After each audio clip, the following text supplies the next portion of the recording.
been giving you the worst of me. Now you wanna stay the night. Pretty how you work hard for me, while forgetting how to talk. Nah, I don't like no humble beats. Just go and suss it up. Now it's time to marinate, and right after we're done, I like it when you're looking like that. Don't like it when you shit, chat shit. I like it when you're looking like that. Oh, shy to fun, don't mind my reaction. I like it when you look like that. Don't wanna watch a bugger with a white mouth. Just like it when you're looking like that. No sweets, no rush, you can't fuck my attraction. Don't think twice, I'm here for a moment. No, I like him better. I got a church place somewhere, end up making last forever. I've been giving you the worst of me. Now you wanna stay the night. Pretty how you work hard for me, while forgetting how to talk. Now I don't like no humble beats. Just go and suss it up. Now it's time to marinate, and right after we're done, I've been giving you the worst of me.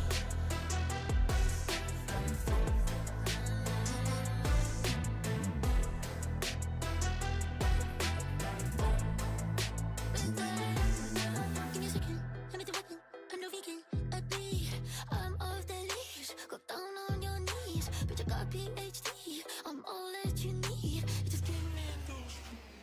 I've been giving you the worst of me. Now you wanna stay the night.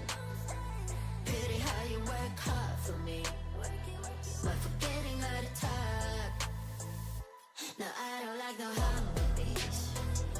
Just go and suss it up. Now it's time to marinate, and right after we're done, it's done.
best of me.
wish I could be strong, survive all on my own, but now I'm running out of hope. I need somebody else to save me from myself, a love too precious to let go. I've been searching for someone for all my life. I keep on wondering where you hide. Nobody knows. I've been waiting for someone to come around, but I keep on wondering where you hide. Nobody knows. Nobody knows. Nobody knows.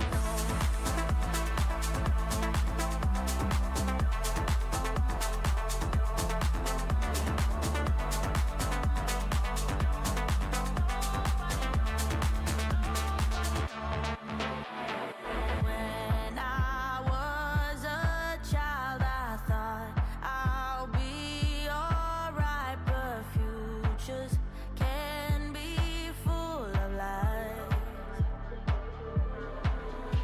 Yeah, it's never easy to find what you want, and if you should find it, don't dare to let go. If you hold on tight, promise you'll be alright. I've been searching for someone for all my life. I keep on wondering where you hide.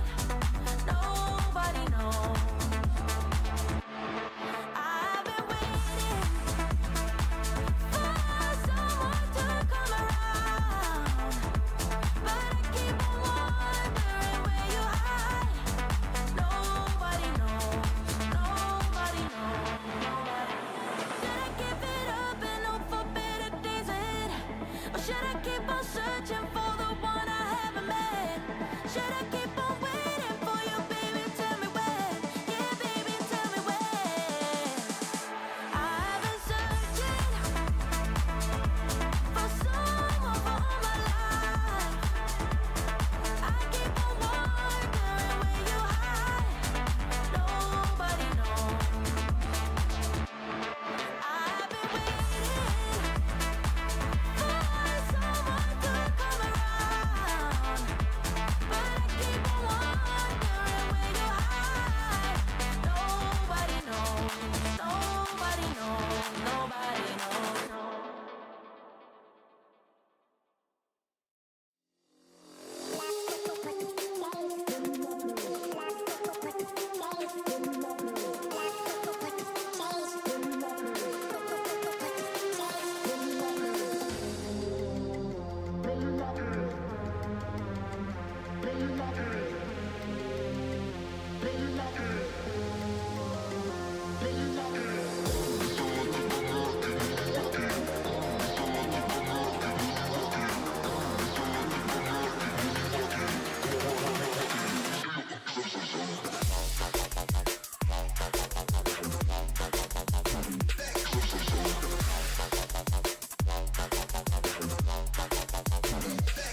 I'm so ready for Polaris.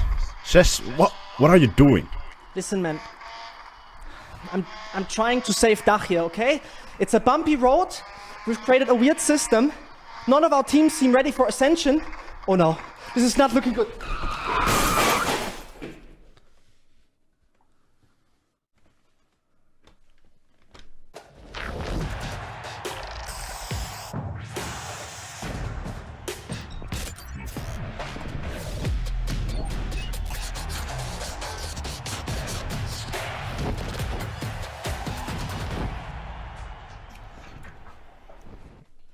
A bumpy road, huh?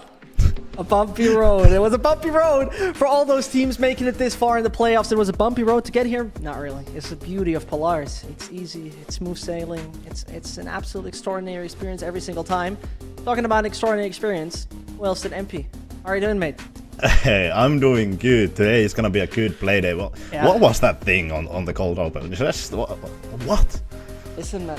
You know, we're steering in unknown territory here as Dach. You know, I'm looking at it and be like, man, I haven't done something in Polaris for a while, and yeah, I crashed the thing. You know, I crashed the thing. What should I say? You know, Yep. We have a middle bracket, we have a lower bracket, we have a step bracket. I don't know, man. We have too many brackets within our Dach. But here in Polaris, everything's smooth. Everything's like, there's an upper bracket, there's a lower bracket. This guy's winning, this guy's losing. It's pretty straightforward, right? It's not too hard. It's easy to understand. It's fairly easy, and today is the lower final, which is gonna be amazing. Tomorrow, grand final, obviously. No, Monday, grand final against the Apex, but it's straightforward. These teams, they've made it quite far already, only since Sweet and Sour. It's gonna be amazing today. What do you think? I think that we need some experts on the actual topic of talking about the game, and this means bringing in Pavlos as well as the absolutely extraordinary Ryan Central into our format. Ah, look at that. Look at the smile. Look at the happiness of those two. Pavlos, how you doing? You How look, can you you look, not be you happy, look happy. when it's Zesh and MP to open up the show? I don't know. I just feel a little weird inside after seeing you guys open up like that. But yeah, it's good to be here again. The lower final, Ryan, it's going to be an epic one. Yeah, and it's a rematch that we've had quite a bit, I think, over even like the last couple of weeks. It was week 6, the final game of groups for Sweet and Sour Only Fins. It was a really good qualifying first playoff game that we saw from both of them. So even though it's just a one best of 3 today, it should be one that goes to full distance, I'd imagine. You know what? We're gonna waffle all serious yappa yappa all day long throughout this game. Today, you know, I thought bringing back MP and having so many Finnish players in our game, it's time for our own game. It's time for Yippi or MP. What's this? Huh? This is where the intro runs. Okay, This is where okay. Yippi or MP runs. It's up. Okay, whatever. You know what? Maybe it's not coming. You know, there it goes. Oh, what? Okay. Oh my god. They didn't know what's coming. Yippi or MP is the question. This is YP or MP.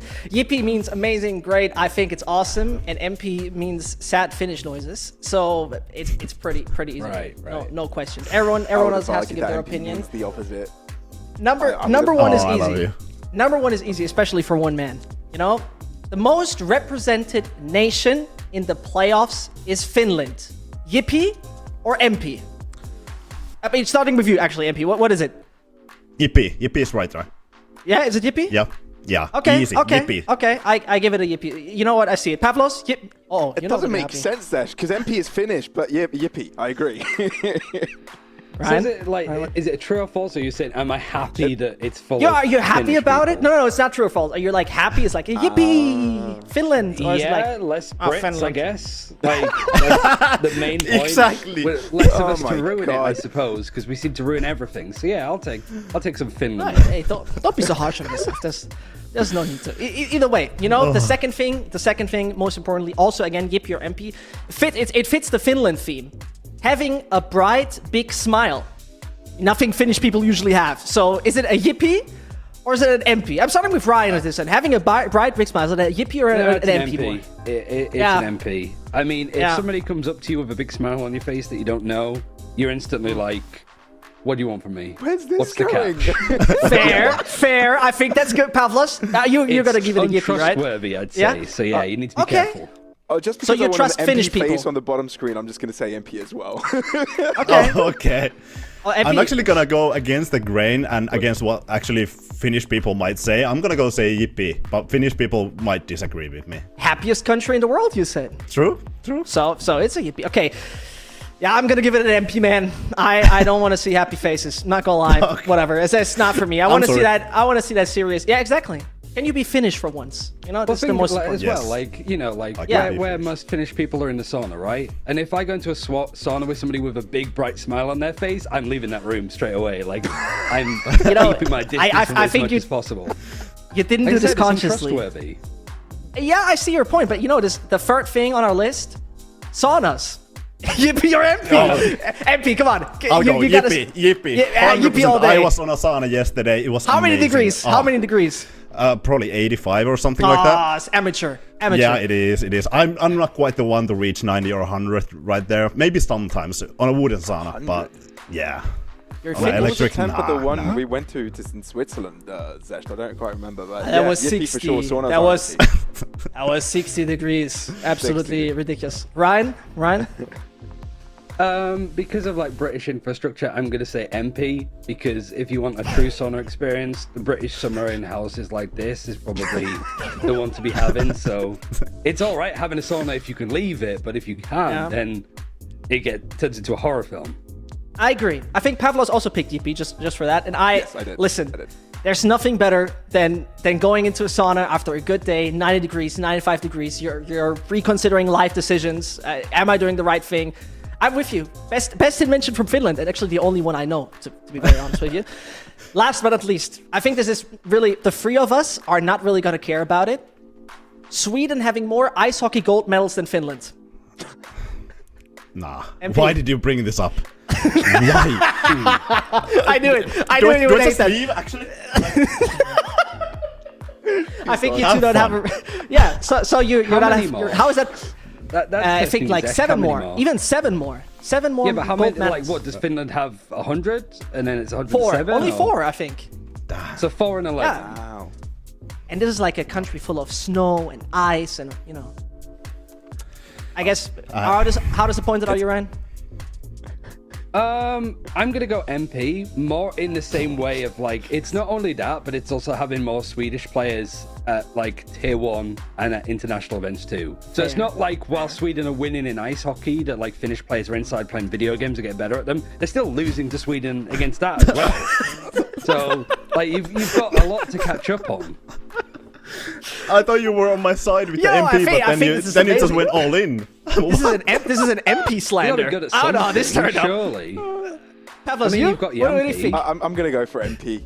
I want to see Finland winning some more things. How much ice hockey do you play in Cyprus? Mate, repeat the question again. Think about it. Right. We were talking about My coming into bad. the stream, what the temperature is, where we are right now. Everybody was saying, oh, it's 5 degrees, it's 10 degrees. It was warm last week. And I was like, I just left Cyprus, it was 25 degrees. So not much ice Great. there, man. I couldn't imagine. I go with Yippi because I'm a big Sweden supporter. I love Sweden. Okay. I'm sorry, MP. You know, this was enough waffling from us before anyone starts asking when we actually start talking about anything serious. Ryan, Pavlos, thank you very much for coming over, for taking part in Yippi or MP. Didn't have much We're of a gonna- choice, but yeah, no. Yeah, I mean, to be honest, you did, but you know, you had to do it. So we're gonna recap a little bit, but till then, see you guys later.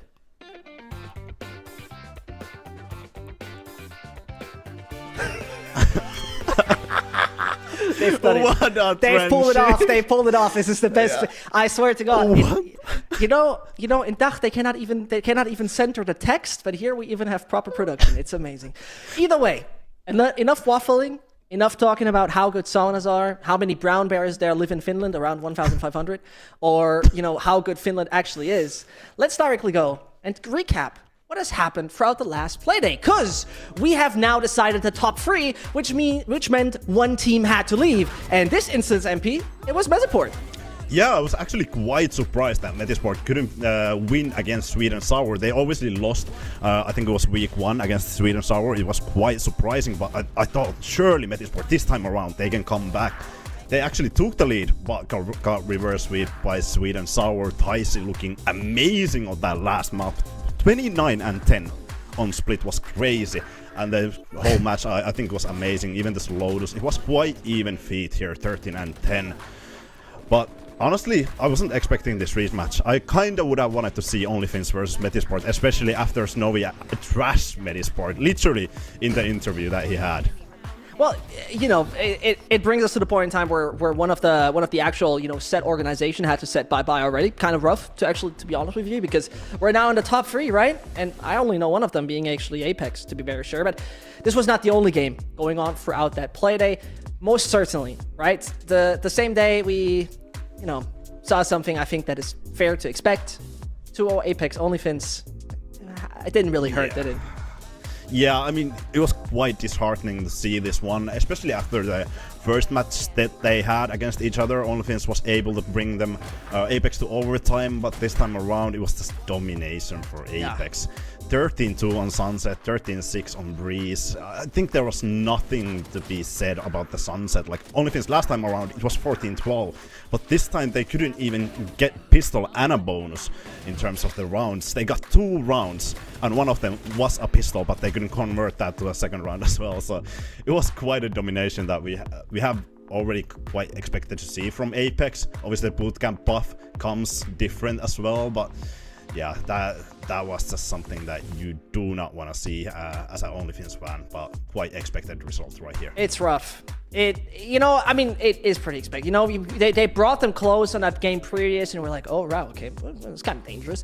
But I think Apex also had their time to do their proper adjustment accordingly. You know, we also most obviously saw a significantly better Sunset and said, like, nah, I'd win. Changed comp. They'd play good. So this brings me to the point when we take a look at the playoff bracket a little bit here, MP. Be honest with me. Be absolutely honest. Did you expect this to be our top 3 when you were looking at the beginning of the season? No, actually, I wasn't expecting the Sweet and Sour to make it through this far, and actually I was quite surprised that OnlyFins managed to pull it off, get into that top 4, because it certainly didn't look easy. They had to go through miracle runs there. I think up in August they had to win like 2-0, or I can't quite remember the tiebreaker there, but it's really surprising. I think Apex and Metisport at the start of the season were those 2 teams that I was like, yeah, these ones are gonna make it in. But then maybe I had NXT, maybe Formulation Gaming there. Up in August they really looked really solid at one point as well. But I mean, I'm happy. I'm happy we have this team. OnlyFins Sweden and Sour both were at the grand finals of this Beacon Division 1 event. That's where they qualified into this league, and all of a sudden they are in playoffs for this league. They are almost in the final. They are at the lower final, and one of them gets to get that spot at grand final as well against Apex. So quite a climb from them. You know, it's kind of crazy to think of, because, you know, everyone says like one team region, right? One team region. I kind of see it, but I'm not fully into it anymore. But you know what? One team region aside, we obviously still have to determine who gets into that grand final, which brings us to the game we have. OnlyFins versus Sweet and Sour is the one that we're about to see. And to be honest, this is a match that we had time and time again in the entire Polaris history. Yep. And, you know, starting off, obviously, you know, who else am I going to ask than you with OnlyFins? That team that once more had to be organizationless, come in here, pick up some good, quiet names, and be in a situation where they're, like, close to second place? Yeah, they've been grinding for so long with the same team. Obviously, a little bit different players here and there. Polvi was in this roster for some time. Wubit was in this roster for some time. Limbe went away, then came back. OnlyFins, they've been at it for like 2 years, and finally they are in Polaris Tier 2. They're actually really close to grand finals, which would give you a lot of points in terms of thinking about ascension as well. And I'm really glad to see that OnlyFins is here. Full 5-man Finnish team, and I'm happy to see whether they can actually repeat this against Sweet and Sour, because I think Sweet and Sour, they've been better every week, and OnlyFins, they have to step up. That's kind of true. I mean, I give you that. OnlyFins, you know, first of all, I think the thing we need to start with, it was a last match day kind of situation that got them in here, right? You know, when we take a look at how it looked in week 6, they were 5th place. NXT was technically, you know, a bit ahead of them. They made it work in the last week, and it was like, okay, we just brought it over the line.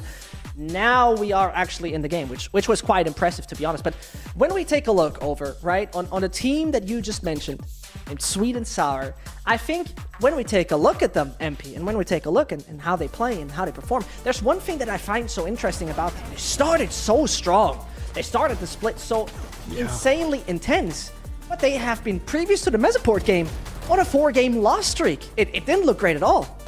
Yeah, absolutely. It felt like after the loss against Up in Orchestra, where they actually won the first map, then got reverse swept, they kind of went under the weather. Obviously had to face against Apex, really even scoreline there in Lotus, and actually got 7 rounds in Sunset as well, but they couldn't quite win against Only Finns, barely qualifying into the playoffs as well. And Sweet and Sour, could they come back with this Metasport win? Could they actually bring that win against Only Finns today? I think there is definitely a possibility, but they have to maybe try to conjure that strength that they actually had in the first 4 weeks in this Polaris, because that was amazing for them. It was something that I wasn't expecting, especially after the division finals that they had. They brought in Tempo and Afun, and they've looked so solid after that. Honestly, so surprised that Sweet and Sour are in playoffs, but they've been so solid, especially Tyson in that last match against Multisport. I mean, overall, you know, the thing is with Polaris, I would say in general, you're like never sure what you're getting, because it always is so, okay, you know, you don't have the most players, you don't have the biggest infrastructure, so what? They're still coming up with those teams where you're like kind of surprised. And talking about individuals being surprised here, MP, I think, you know, we can always talk about our duelists, right? We can always talk about Tyson every day of the week. We could do that. But more importantly, Feekin versus Tempo is the thing that I'm looking at, both working on that Sentinel role. And you have to admit, it is Feekin who really makes a proper name for himself, especially this role that is highly contested in the entire global circuit. Yeah, absolutely, and Feekin, especially with that Killjoy role, I think he's really solid. His Cypher is not quite on the level that his Killjoy is, and that's where we see Feekin shine, especially when he goes to Killjoy and Split these other maps. But when he gets put on that Cypher, I don't see him shining that much. Tempo, on the other hand, I think he's really solid in Cypher, especially in Split.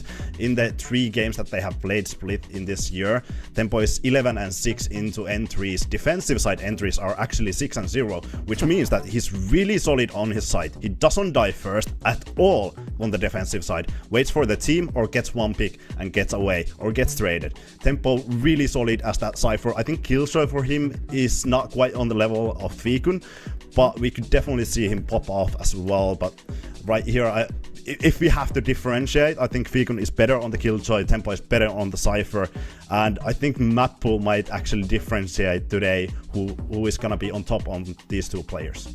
I mean, just go to the Killjoy. Feekin is better than Hype, you know? Better than Apex. Yeah. Period. You know, it's not even a discussion. You know, I mean, Only Finns gonna win. popped off. Absolutely, last game. Like, he can top frag, absolutely, with the Killjoy. Get a Killjoy map and Only Finns is gonna win Polaris. Nobody would have expected that. But most importantly, right? most importantly, going through things. You know, at the beginning of the split, we were always talking about the Apex tax that you have to pay, right? You have to play against Apex, and you're most likely gonna lose.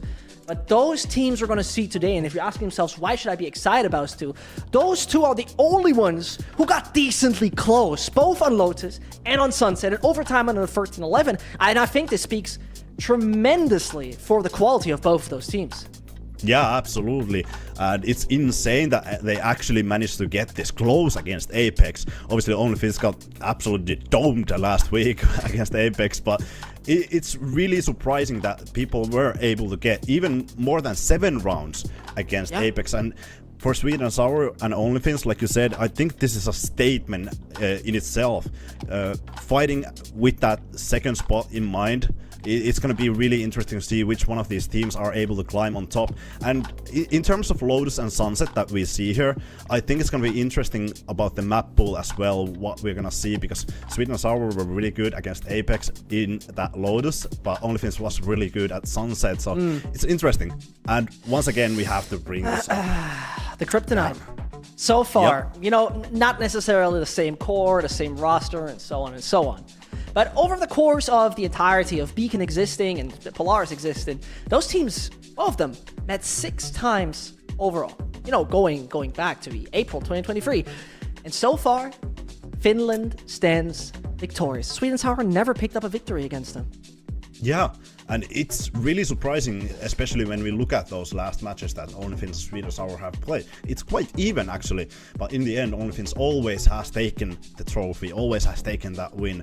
And Sweden Sour, are they gonna go 0-7 here, or can they actually take that first win when it actually matters in terms of this league, in terms of the points that they're gonna get in this league? Because that second place would be so much better than actually standing at third place, not only because of the points, but because of the statement that it makes on the second split coming up.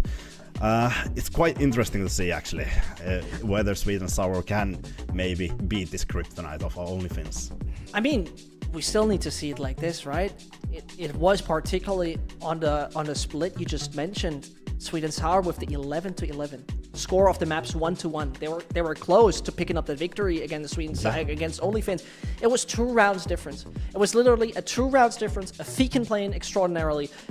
It was really close. I think this pretty much talks about how promising the series is. But most importantly, you know, we're talking about experience with all the leagues. We have teams who have players who had played in, you know, Challenger League finals, won Challenger Leagues.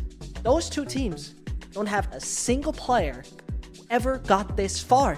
This speaks kind of you know, the how to describe it, the possibilities, the capabilities of those teams. They've never been this far. As you mentioned, we had beacon type of teams, which basically Sweden Sour was, and they have already made it this far. It's like, it's already impressive in itself, considering when we compare it to a Mesoport, where they have now landed.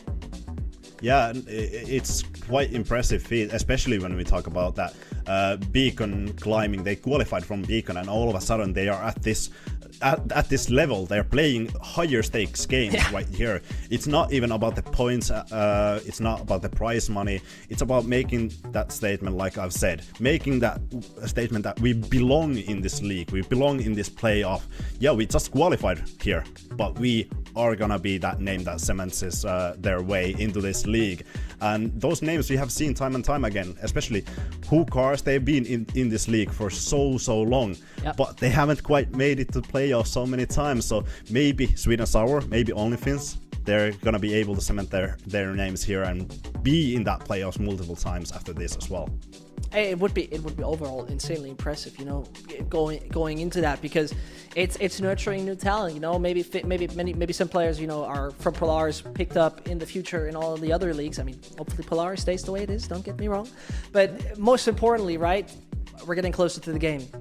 Talking about the game, talking about the series we have, all of this. I think we need to take a look at the map pool here, MP, because there's one thing that's super exciting and super interesting about it. It's a bit like a mirror that slices it through the middle, because it's always the kind of opposite result on the other side. Yeah, especially, and this is all of the mind games that happens in the map pool, map veto. Obviously, OnlyFins has really big success in Icebox, but on the other side, Breeze is like Sweden Sour's really good map. Lotus is good, Ascent, where Sweden Sour is 2-0, OnlyFins 1-1. So it goes kind of like against the grain in terms of OnlyFins. Do we ban Icebox? Or no, Sweden Sour, do we ban Icebox because it's so good for OnlyFins? Or do we actually go onto that map? Or it's crazy to see what the map video is going to be about. Let's quickly dive into one thing, because we soon have to get into our game. Let's take a look at the sunset thing you wanted to show us, and which was particularly the Sweden Sour defense on that map.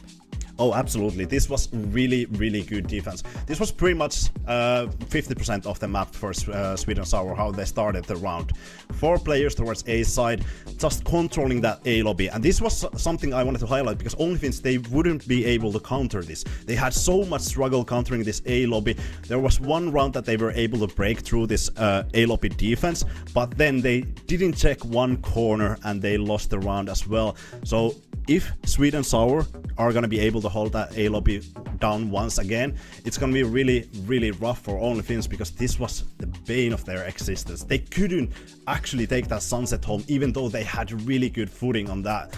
And you have to counter plays like that, especially in these high stake games.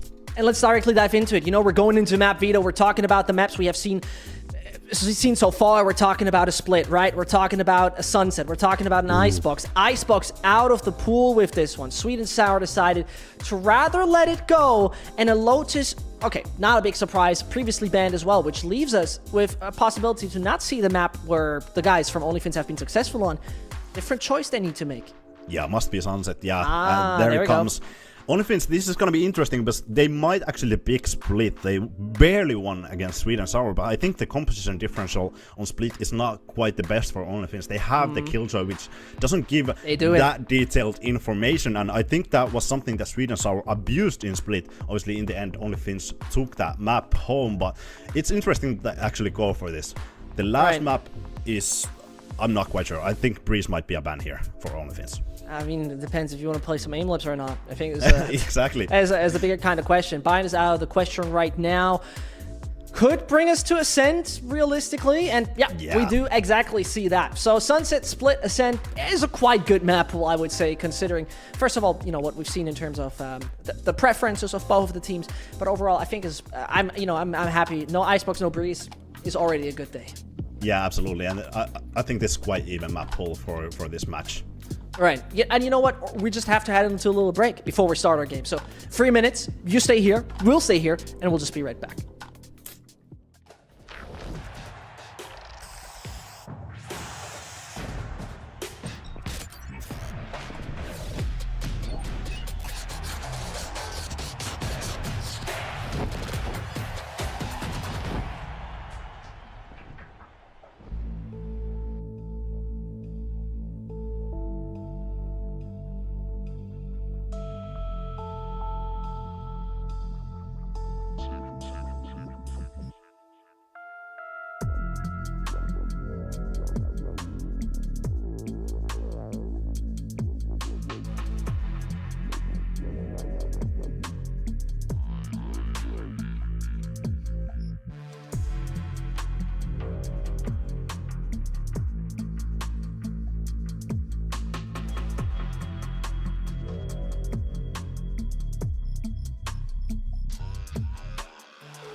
Right, you survived the 3 minutes of break, all good. You know, this is the point in time where we're about to get closer and closer and closer to our beautiful agent select. And you know, we're talking about the map pool. We're heading into the sunset. You know, and obviously so far happened quite a bunch of times. Considering, you know, we saw it in the 2-2-1 that OnlyFins recently picked, right? We saw it also happening here as well. And this is where OnlyFins are coming in. And hold on. This is new. This looks a little different, doesn't it? I've seen this somewhere called Sentinels before. Yeah, absolutely. I wonder if OnlyFins actually switched up this composition because they had a lot of struggles against Sweet and Sour playing this composition. One thing that I want to focus in is Creamy and Snowy right here. Creamy Dreamy was amazing last time they played here. Not only he did top frag, but he actually had 20 assists as that KO. But Snowy is known to be really solid with the KO. Amazing flashes. Kind of that second entry coming in terms of Limpe going to the side and then Snowy actually cleaning up the side. So really interesting to see what is going to happen here with the compositions. I mean, the most important part and the most interesting part to me, taking a look at Yesmu first time Gecko as well, right? We haven't seen this before. This is absolutely new in that regard, which makes it quite exciting.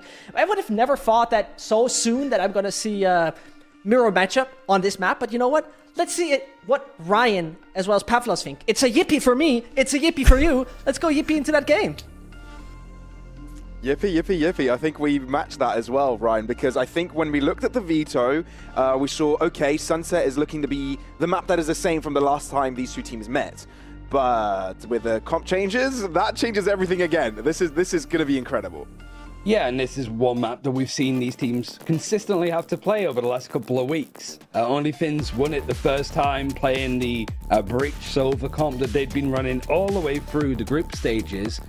But they not only lost in the rematch against Sweet and Sour last week, but they also ended up losing against Apex 13-2. So OnlyFins making a change that a lot of teams are doing, running this like KO Gecko comp, but just the timing of it could backfire massively. Sweet and Sour must be feeling pretty comfortable, and the team that ended up winning this map in both the series was the ones that took the pistols.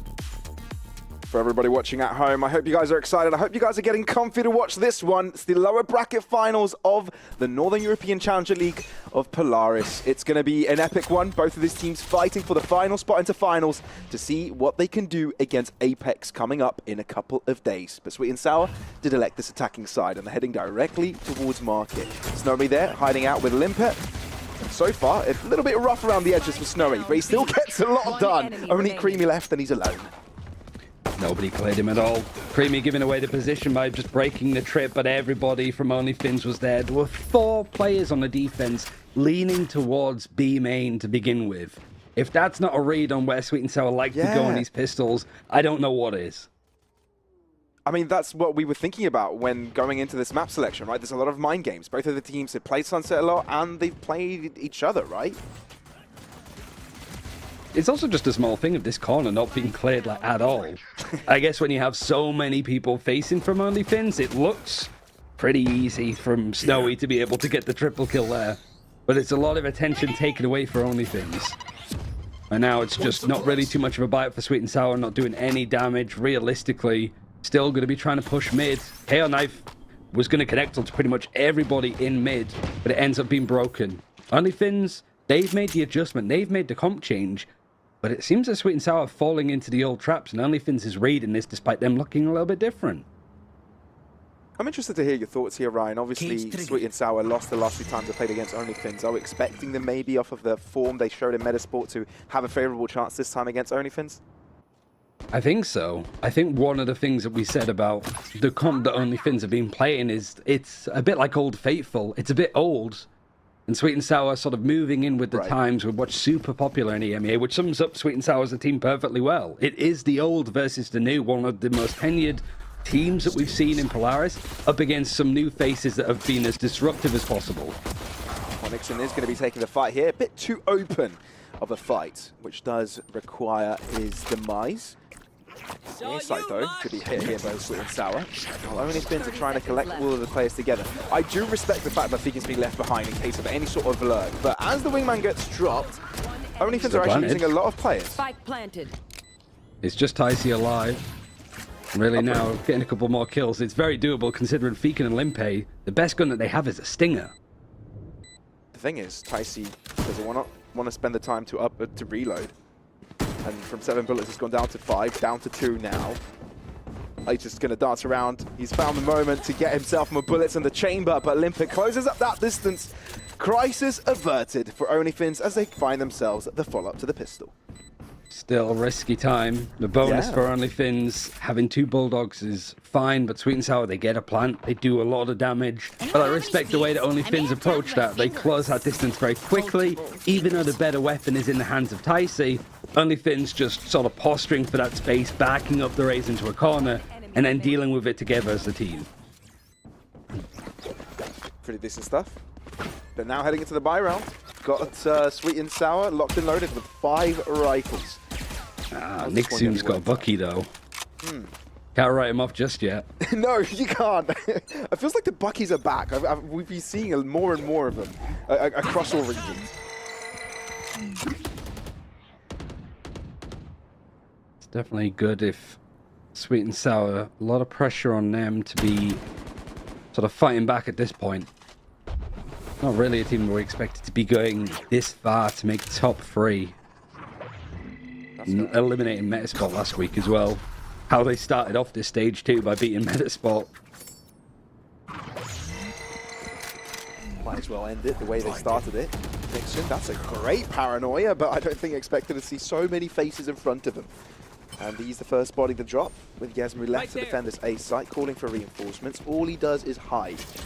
There are rifles available for Onlyfins. This is not impossible to do, especially with some early picks here. But Tempo's off angle and surprising entrance does catch a couple of guards. So Feekan, sort of the savior for Onlyfins the past few days, past few weeks. He's been excellent, but he hasn't quite read all the positions. That's creamy. Taking down 1 out of the 3. But the 2 of Sweet and Sour are playing this together, hand in hand, and they'll look to stay quiet as well. The Thrash expended, not taking any chances, but this has given away one of the players' position, but Feekan doesn't know where Affin is. Affin's going to make some noise, showing his ground diffused halfway, but not going to be the clutch for Feekan. Sweet and Sour did get a bit shaky, but they get the win nevertheless. Yeah, Onlyfins, they make their bonus work pretty well. It's not only just getting a few more kills in, making it as problematic for Sweet and Sour as possible, but you get that fresh out early. Now, it is the Gecko that you can probably see this ultimate on their side, but quite a few times in a row. Still, it means the Sweet and Sour don't have it for this full buy, and right now they've been trying to play very pacey towards A. KO Knife might be able to get a lot of information here, and Nick Soon isn't quite going to be facing as close as he did last time with a Bucky, but still playing from alley. That's true. Reinforcements from Yasmu. Actually quite fast-paced here from Sweet and Sour. Usually they've lingered a little bit more, gained some mid-control, but now going straight to the chase. No breach anymore, I guess. No Paranoia stall. is good to delay, but Alphen is even better with his. Catches a couple of guard. Yasmu can't correct it. And instantly, Sweet and Sour are very much favored in this round. Camera spotting 1 in mid as well means that this rotation from Onlyfins, a 2 versus 5, the operator in the hands of Limpe. At this point, it's just going to be a save, really. And like you said, Sweet and Sour are really up in the pace here. Maybe they feel that because they've been playing this comp a little bit longer than Onlyfins, that they could just outpace them with their utility. And Onlyfins, because they've made this adjustment, might not be able to keep up with a team that has more time with the Gecko and with the KO. Yeah. I don't know, for me it feels that some of the breach utility can be very quick, quite snappy. Maybe the Gecko brought in doesn't give them the same effect. It's not the game kind of stall. I think as well with a lot of teams when you're running like Gecko KO, you want to be fighting in that like web. Right now Sweet and Sour sort of pinging, like fighting in that choke off a Paranoia, off a Dizzy, off even a KO flash. Trying to close it down, taking elbow. But there, like Sweet and Sour were able to have Ticey's satchel in past the KO knife on defense. They were able to connect onto Nick Soon as well, so he wasn't able to use a Paranoia. And just in that time, Sweet and Sour managed to get everybody set up for an execute that Onlyfins felt that they weren't really adjusting for. I mean, I think at the same time, Onlyfins, this is kind of a statement to pick this map, given that they've lost it to Sweet and Sour. So, I guess prior to the game starting, they were feeling a little bit comfortable with the composition, the changes that they made, hoping that they'd catch Sweet and Sour off guard. So far, hasn't been the case with the first buy, but looking at this situation economically, it's not looking that bad either. Not at all. This is the fact that the first two maps are Sunset and Split, which is where we've seen these two teams fight each other a lot. And I think Sweet and Sour only recently showing what their split looked like.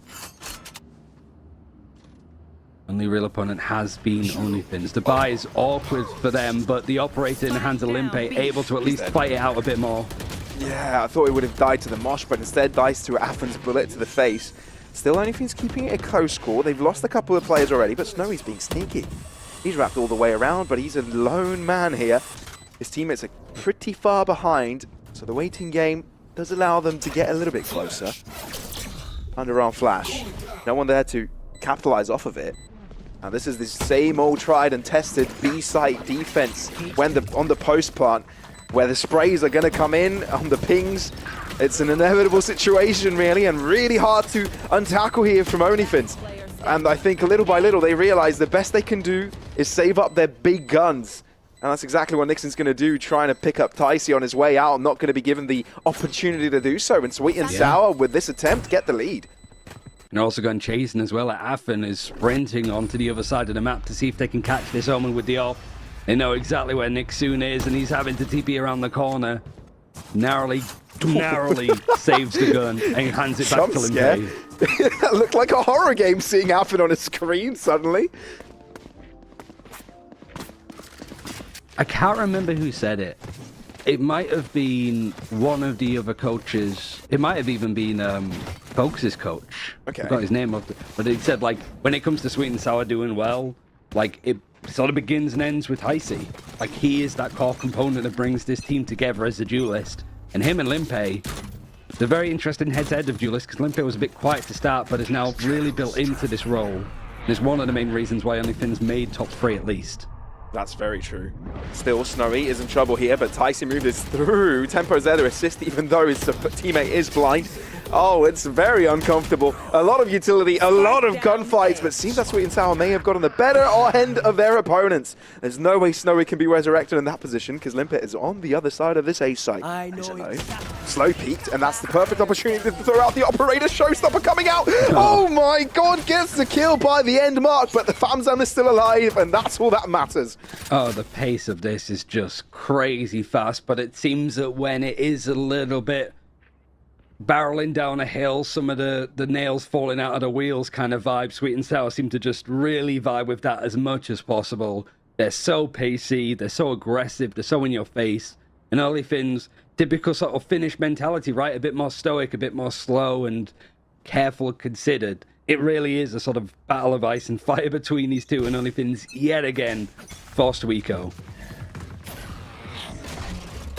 I mean, you mentioned the energy of Finnish people. I feel like, I don't know, MP can either deny or confirm this, but I feel like there's two different sides to the Finnish culture, right? One is the very calm, composed sauna enjoyers, and then there's like the hard rock extraordinaires.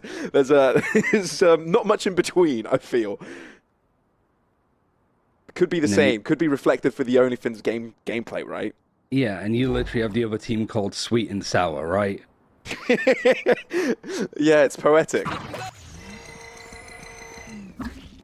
And really, whilst all the focus, I think, on Polaris has been on Apex and their dominant, not dropping a map kind of records, the other thing to really pay attention to is just the talent that's on various unsigned rosters looking to really push to be signed to a tier 2 organization. Some of these players could definitely make tier 1 with the right kind of guidance and the right opportunities. But like seeing these two kind of teams, two very different styles. Not ready yet. It's crazy to see OnlyFins even just make that adjustment with the comp in the first place, but they have to try and retake this now. Everybody was grouped up on B, hoping to find the stack. Sweet and Sour went the other way. Here. And there's a lot ready to greet them. Cover going. Usually what teams would do here is just hold back and deny ult orbs, but they're giving it a go. So far, Yasmu good for one. A bit unfortunate for Limpen, and not hit his shots there. Just Tice's position is just too good. He will reign supreme from an upper angle, as Sweet and Sour just want to extend that lead even further.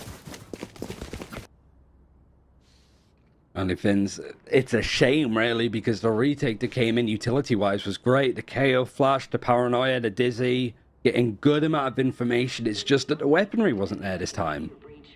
And now OnlyFins, 5 rounds in a row that they've lost. And it's not only the fact that Sweet and Sour still have a full buy-in of good money, the ultimates they have are great as well. Both thrashes available, and a showstopper in the hands of Ticey.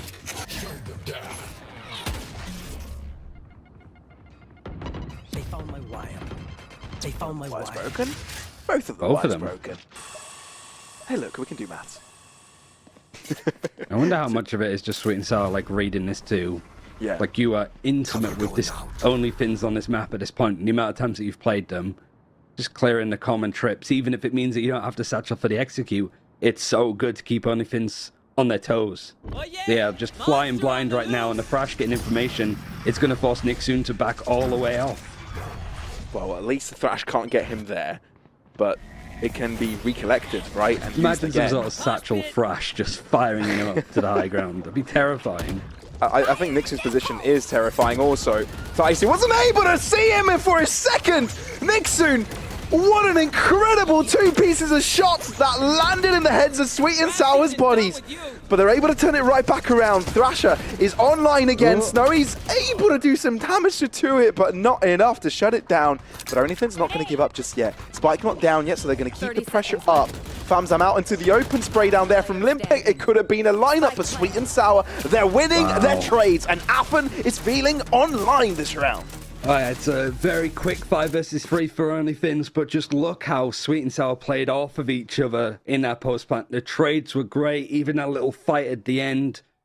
Both players peeking outside of safe to cover each other. Meanwhile, OnlyFins, 2 players alive in a 2 versus 3, 2 versus 4.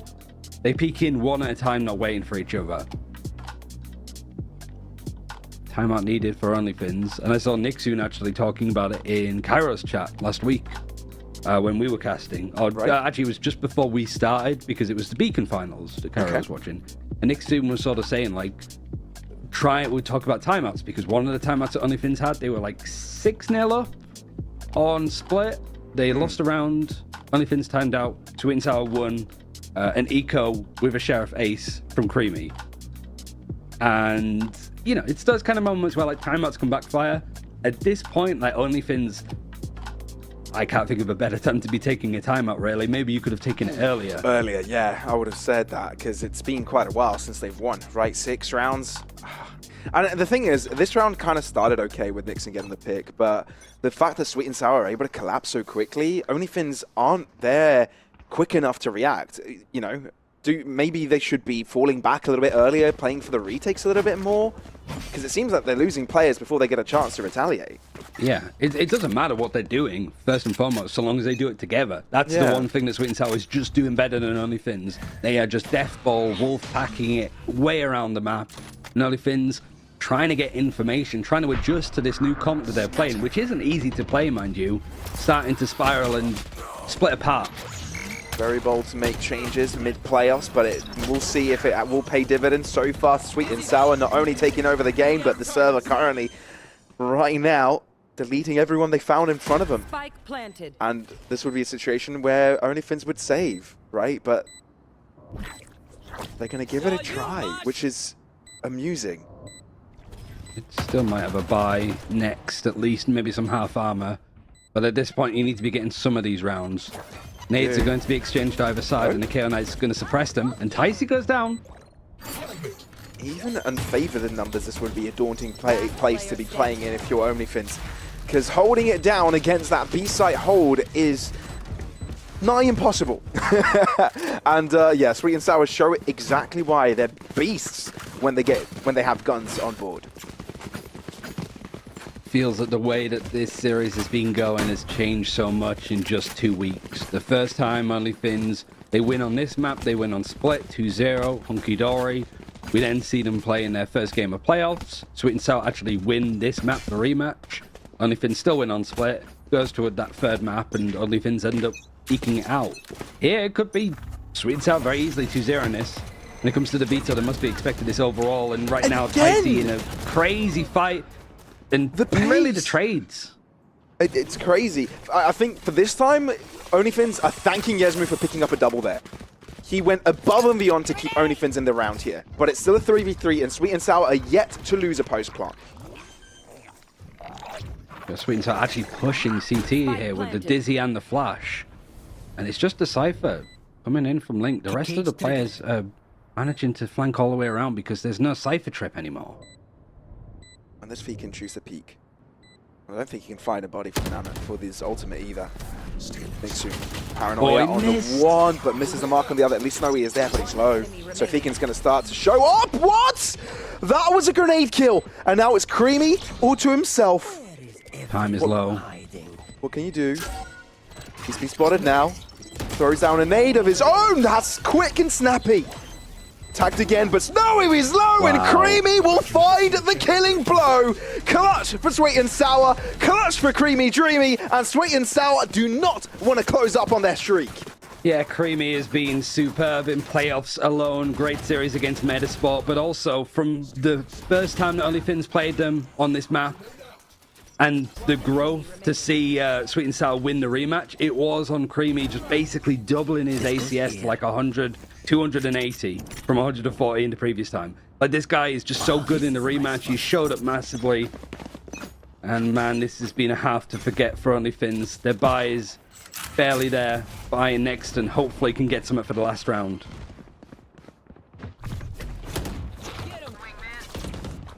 Icy is another ultimate as well. That's true. OnlyFins at least have got plenty of bodies to throw at this. But Sweet and Sour did instantly. Onto the A site. The spike was there to begin with.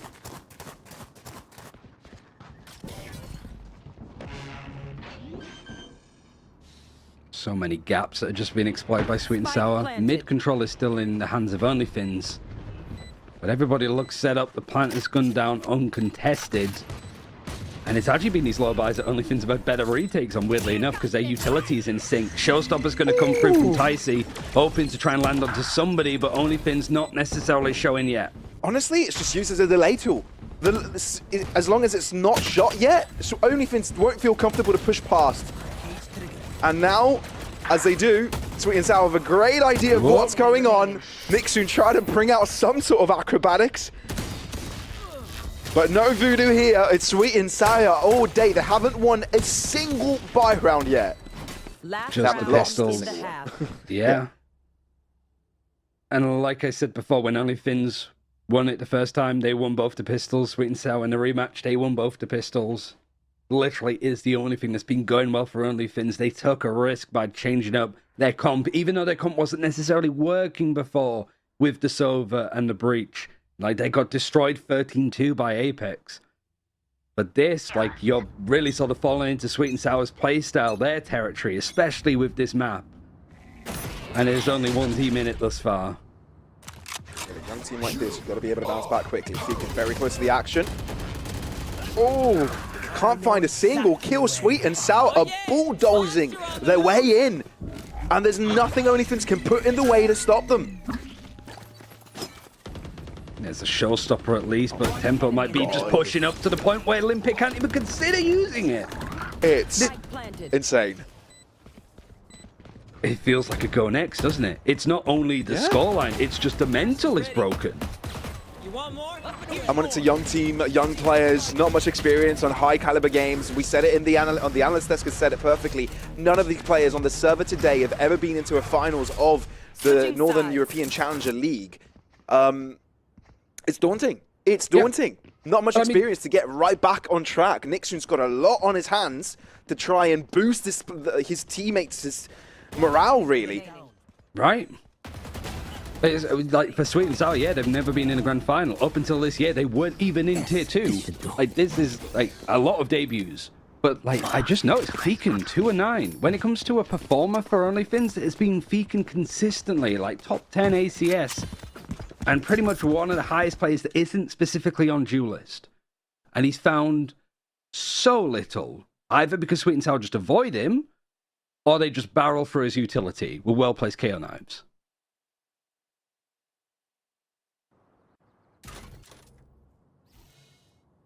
Right back in it, though.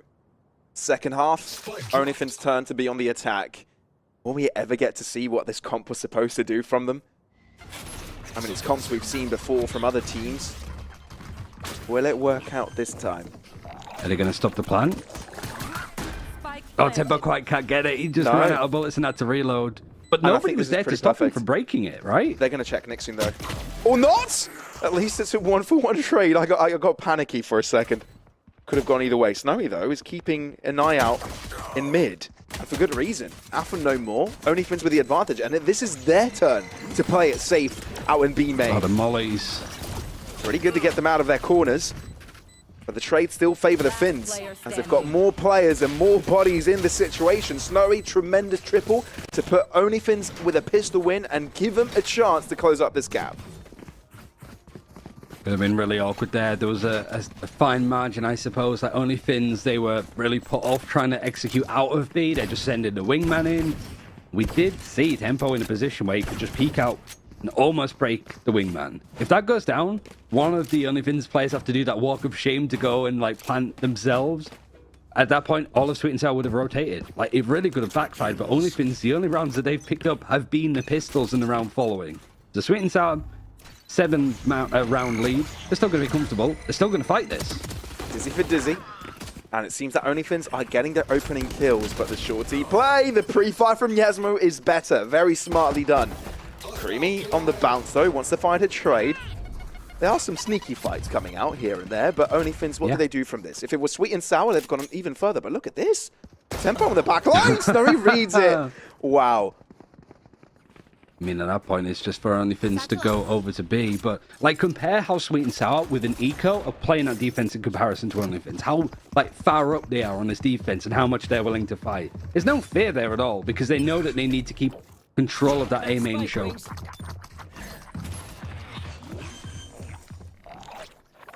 Could be a battle in mid in a second, though, with these two players pushing up. And, I mean, already a good amount of damage done from Dicey. Two of them go down. Huh? Gun upgrades? The better guns, right? Yasmo is low, that's the scary part. And OnlyFins aren't playing it together. Spread out, looking for a crossfire, maybe to catch them off guard. Snowy won't be spotted with the bots.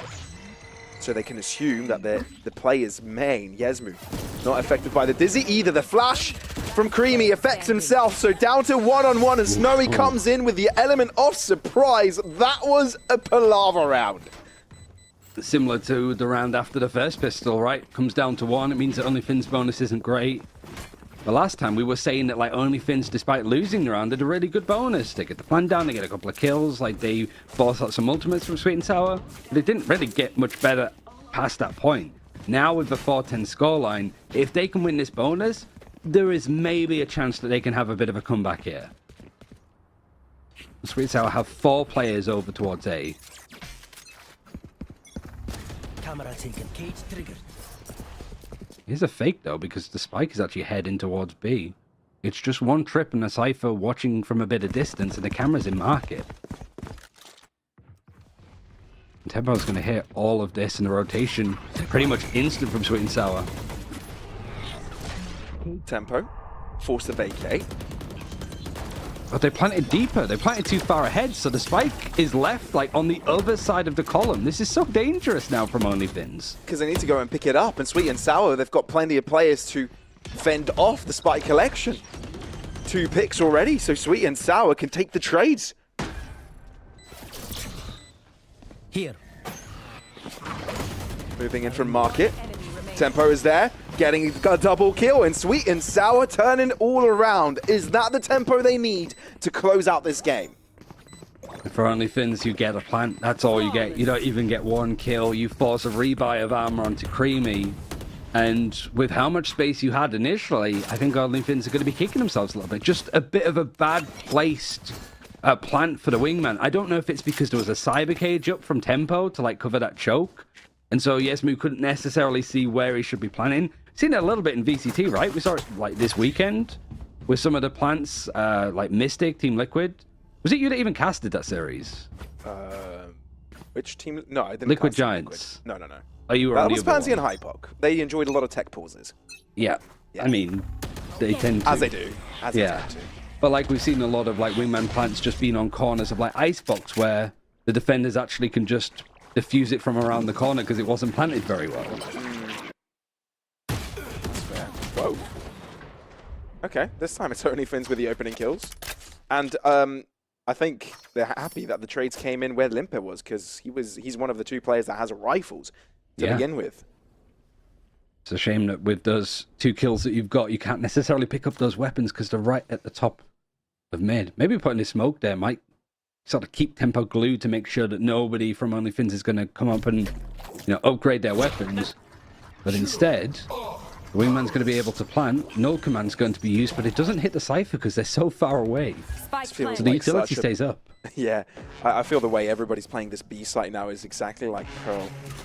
Just try, hold back, let the spike plant vacate the area, and just spray upon the attempts to defuse. The Tempo gets an opening pick, and the backline is being taken over. OnlyFins not winning out on their fights, but Sweet and Sour on top. They've got the answer to the play. They know what they had to do. Get the backline, get themselves on 12, 1 away from shutting down map number 1. It was such a strange round because there was 2 players from OnlyFins watching their flank behind them before the camera even saw anybody from Sweet and Sour flanking. Like, OnlyFins were they expecting that Sweet and Sour was going to try and flank from B main to try and go for this defuse? The problem is, OnlyFins had so much focus to fight behind them. Tempo kind of just got onto the site for free and got half on a defuse before anybody could react.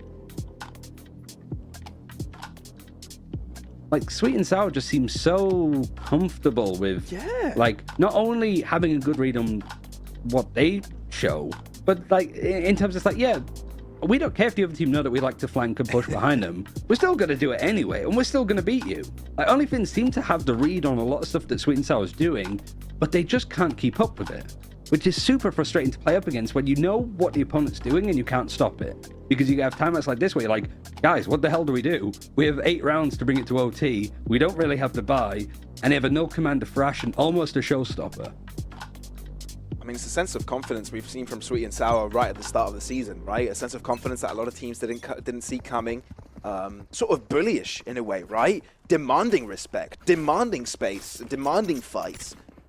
And it's giving them success right now up against OnlyFins. It's going to be a hell of a clawback now, but we've seen some of those from OnlyFins, and OnlyFins don't have an icebox in the map pool either to rely on. Oh, that's very true. I wonder what was in their minds picking up Sunset to begin with. Sweet and Sour, like, you won the rematch. You saw Apex kind of destroy them, so you get to see some other things that you can maybe use for yourself. Seems like they can't use it with the same success. Or at least Sweet and Sour have learned from their mistakes. Yeah, and OnlyFins can't ban it out as well, right? Can't have 2 bans, to begin with at least. That's very true. Affen. This time, no second TP to get on to higher ground. It's not going to affect anything, but it's an moment, yeah. I've seen that happen way too often. Accidentally hitting your teammates with it. And let's see if Sweet and Sour can close that out. They've already got a numbers advantage as Affen did get an early pick early on, and he doubles it up with 1 HP, by the way. Affen is alive with 1 point of health. OnlyFins do gain access to the A site, but Sweet and Sour allow them to. Ooh, Limpe peeking off the back of the Thrash, coming around this corner too. And he's even going to keep pushing up as well. Aphen's 1 HP, and Limpe's just tormenting him by pushing up.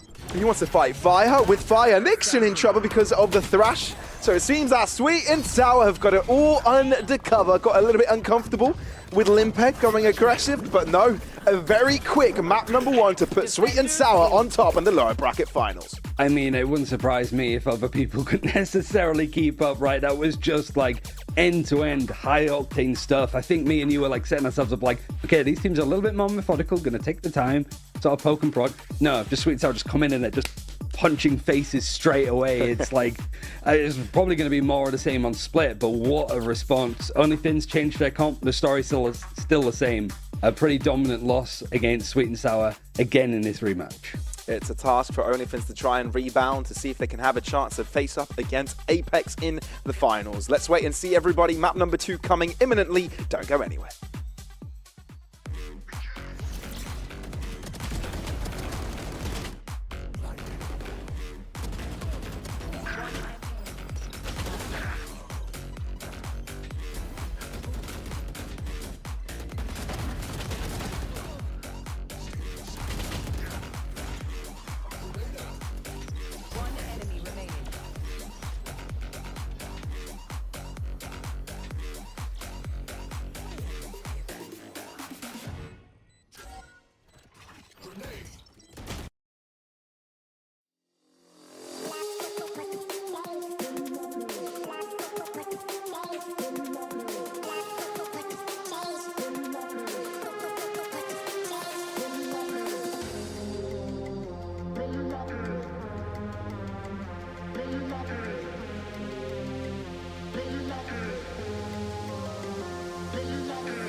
I've been giving you the worst of me. Now you wanna stay tonight. Pretty how you work hard for me. We're forgetting how to talk. Nah, I don't like no humble beats. Just go and slice it up. Now it's time to marinate. And right after we're done, I like it when you're looking like that. Don't like it when you shit, chat shit. I like it when you're looking like that. Oh, shy, just fun, don't mind my reaction. I like it when you look like that. Don't wanna watch a bugger with a white mouth. Just like it when you're looking like that. No sweets, no rush, you can't fuck my attraction. Don't think twice, I'm here for a moment. No, I like him better. I got a church place somewhere and I'll make it last forever. I've been giving you the worst of me. Now you wanna stay the night. Pretty how you work hard for me. Why forgetting how to talk? Now I don't like no humble beats. Just go and suss it up. Now it's time to marinate. And right after we're done, I've been giving you the worst of me.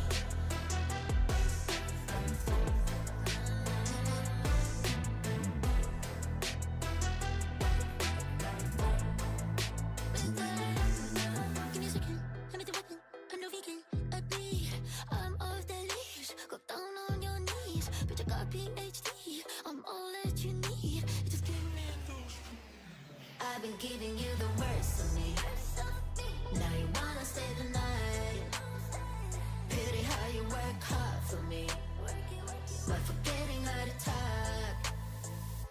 Now I don't like no humble beats. Just go and suss it up. Now it's time to marinate. And right after we're done.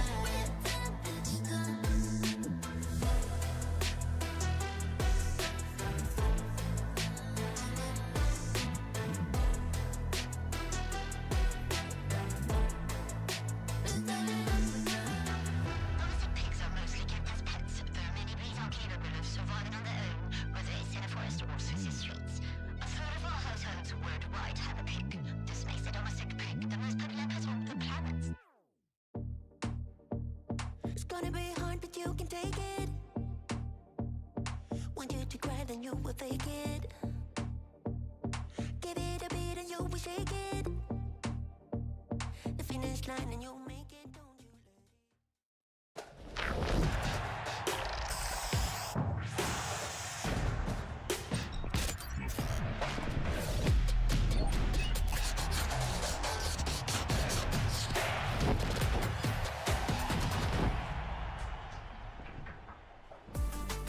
That was a rough one, wasn't it? OnlyFins coming into this never beaten by sweet and sour. Sure to drop the map here and there, but it always looked fine. It always looked nice. This is one of the rougher games here, MP, and I really gotta admit, I saw a lot of things coming, but not this type of domination.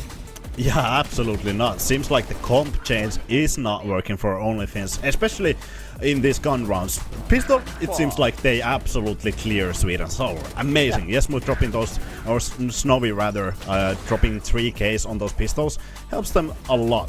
But when they go onto a gun round, it seems like they have no chance against Sweet and Sour. Sweet and Sour have been here before, and OnlyFins, they looked like lost puppies. They really did, right? It from in every aspect. You know, we're mostly gotta talk about defense rounds. It very much felt like, okay, to the point in time where we have our first duel, it's kind of okay. But everything afterwards absolutely fell apart. I think you just described it really well when we were just watching the game. It seems like one of those instances where you have a few good practice games, you win like 18-6 or something like this, and you're like, oh, you know what, we're so good on this map, guys. This composition is so insane. And then you go into one official, and suddenly it looks like this. Yeah, absolutely. Sweet and Sour just rolled them.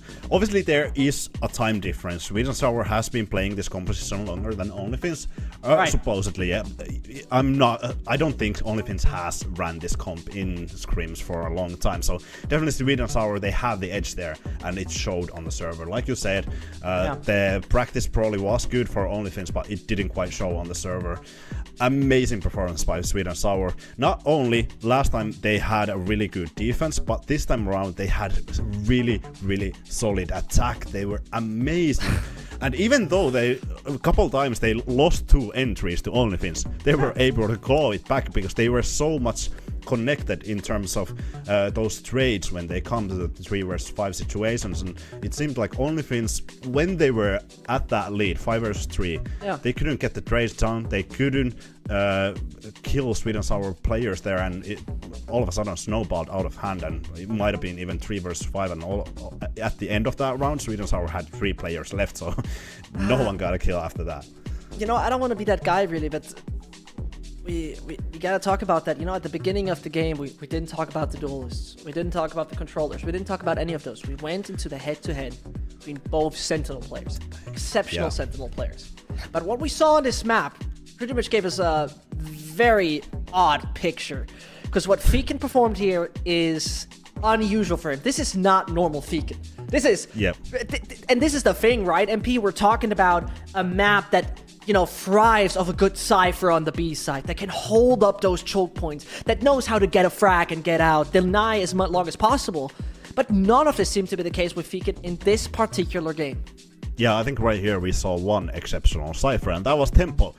It was amazing performance from Tempo, but like you said on Feekin, the graphic that we saw at pre-show, the Sweet and Sour defensive graphic, it was amazing, showing how both of these teams actually played this map here. Yeah. But when they actually executed on that B side, Feekin wasn't able to hold down that side, and we were actually talking about like a lot of the cages that usually Tempo throws, the one-way cages, Feekin actually wasn't using those cages, and he just got absolutely rolled on backside with good utility. There wasn't even a KO knife, I think, multiple times that tagged Feekin. It was just good utility or Feekin not winning a duel on that side. So it was really, really rough to see that your Cypher cannot hold that side, even cannot get a kill on that side. There was only one round that he was able to get a kill. It was odd, wasn't it? It was like, because I you know, we're seeing it, and you know, when we take a look at the clips that we're about to show, it didn't only feel like it was a thing of, you know, oh, this is a super tight round, this is super close. You know, we have a bunch of rounds that we need to show where you're like, okay, you know what, this is looking fine. You know, we're talking about here in one of the situations, round number 10. You know, and you could say MP, hey, this is great. We have everything we have. We have a 2 versus 1. We can't lose this. Right? 3 kill off of Taisi, 2 versus 1. They even get the neural theft online. They know exactly where Creamy is. This should be easy. Yeah. But no. And then he wins like this. And you know, this is like one of those rounds where it just breaks your mental. I think Ryan and Pavlo said it on the desk so well. It breaks your mental so hard. It messes with you much more than you need to. Same with this round, right? You're coming into a situation where, okay, you get on side, you actually pushed him back, and then take a look where the plant lands. Way too deep. The spike is not even in position remotely to be grabbed again. You gotta take the fight, and boom. Next one is out. That's gonna be Yesmu. It's rough. It's not fun to watch if you're a fan of OnlyFans, I can tell you that. Yeah, few mistakes that punish them absolutely. Right here, Limpe even had a satchel. They got this plant for free, but the Cypher trips are still online on B. No one went to B side here, and that's why Sweet and Sour was able to roll on top of OnlyFins on that side. They didn't break any of the util, they didn't take any of the control, and they just stuck in one closed section, and they got absolutely demolished. Tempo almost just sticked it all out all the way. And I think Sweet and Sour just punished OnlyFins on small mistakes. Even that spike plant on that gecko, I think you can call that mistake by the new composition, because Yesmu might not be too familiar with the gecko, so he actually a little mistake cost them that whole round. You know, is it nerves? Is it being unfamiliar with the composition? You know, it's easy for us to sit here and be like, their composition, you know, shouldn't have played it. It seems so new in what they do. You know, it's one of those things that maybe work perfectly in scrims. Then the one time you play it in officials, boom, it implodes. And that's so rough to watch. But you need to see I mean, when we take a look at the map situation again, right, that we discussed at the beginning, where it looks a bit like a mirror kind of situation, it is kind of important. Quickly going through this, right? One thing that is the most obvious: first kills. Only Finns got more first kills and are down 4-13. It doesn't seem like it. When you look at the score, this should be never the scoreline on first kills if it's a 13-4. But on Finns, they actually got entries. They actually were able to find those kills, but they couldn't convert on those first kills. And there was actually, I think there was 3 rounds where they got 2 entries, 5 versus 3 situations, without a trade, and only one of those they won. But taking a look at this, right, you know, Sunset is now out of the equation. You know, only Finns, they never looked particularly good at it now. They're overall on 2-5 record with the game we just played. But Split is looking much better, right, MP? But the thing that worries me kind of when we talk about this map is how close the scorelines have consistently been. Oh yeah. First game 13-10, then 13-11. Sweden Sour surely but slowly getting that 1 round more. Is it gonna be 12 this time? Could they actually go to 13? Because it's been so even on this map, and if they get that momentum boost from that Sunset, which I do think they will get, is it gonna make the difference on Split right here? They're running a little bit different type of compositions here with the Sky and KO difference, Cypher Killjoy. I do think Sweden Sour are actually running the better composition here with the Cypher and Sky, with the maybe more detailed information, especially with the Cypher, and something that actually Sweden Sour maybe abused in terms of only Finns' defense was that Killjoy. Only Finns had that Killjoy, so not really detailed information, and they were able to cut those sightlines off the turret with the Viper wall, and I think that's something that OnlyFins has to take a look at, because they do not have so much information if they leave that Killjoy alone. You know, before we head into the composition, because we're getting into there soon, let's take a look at, you know, the entire map progress that we have, because obviously first map is out, surely, you know, Sunset is over the line. Split's coming up next. Ascend could be our final one. It could be our final one. You know what? And I think that the interesting part, as you just mentioned, right, with the Killjoy thing, we also got to go into overall OnlyFins consistently swapping their composition on this map. 3 times they played this map 4 times this split, and so far they've played 3 different compositions. Yeah. Always a different one against Sweet and Sour.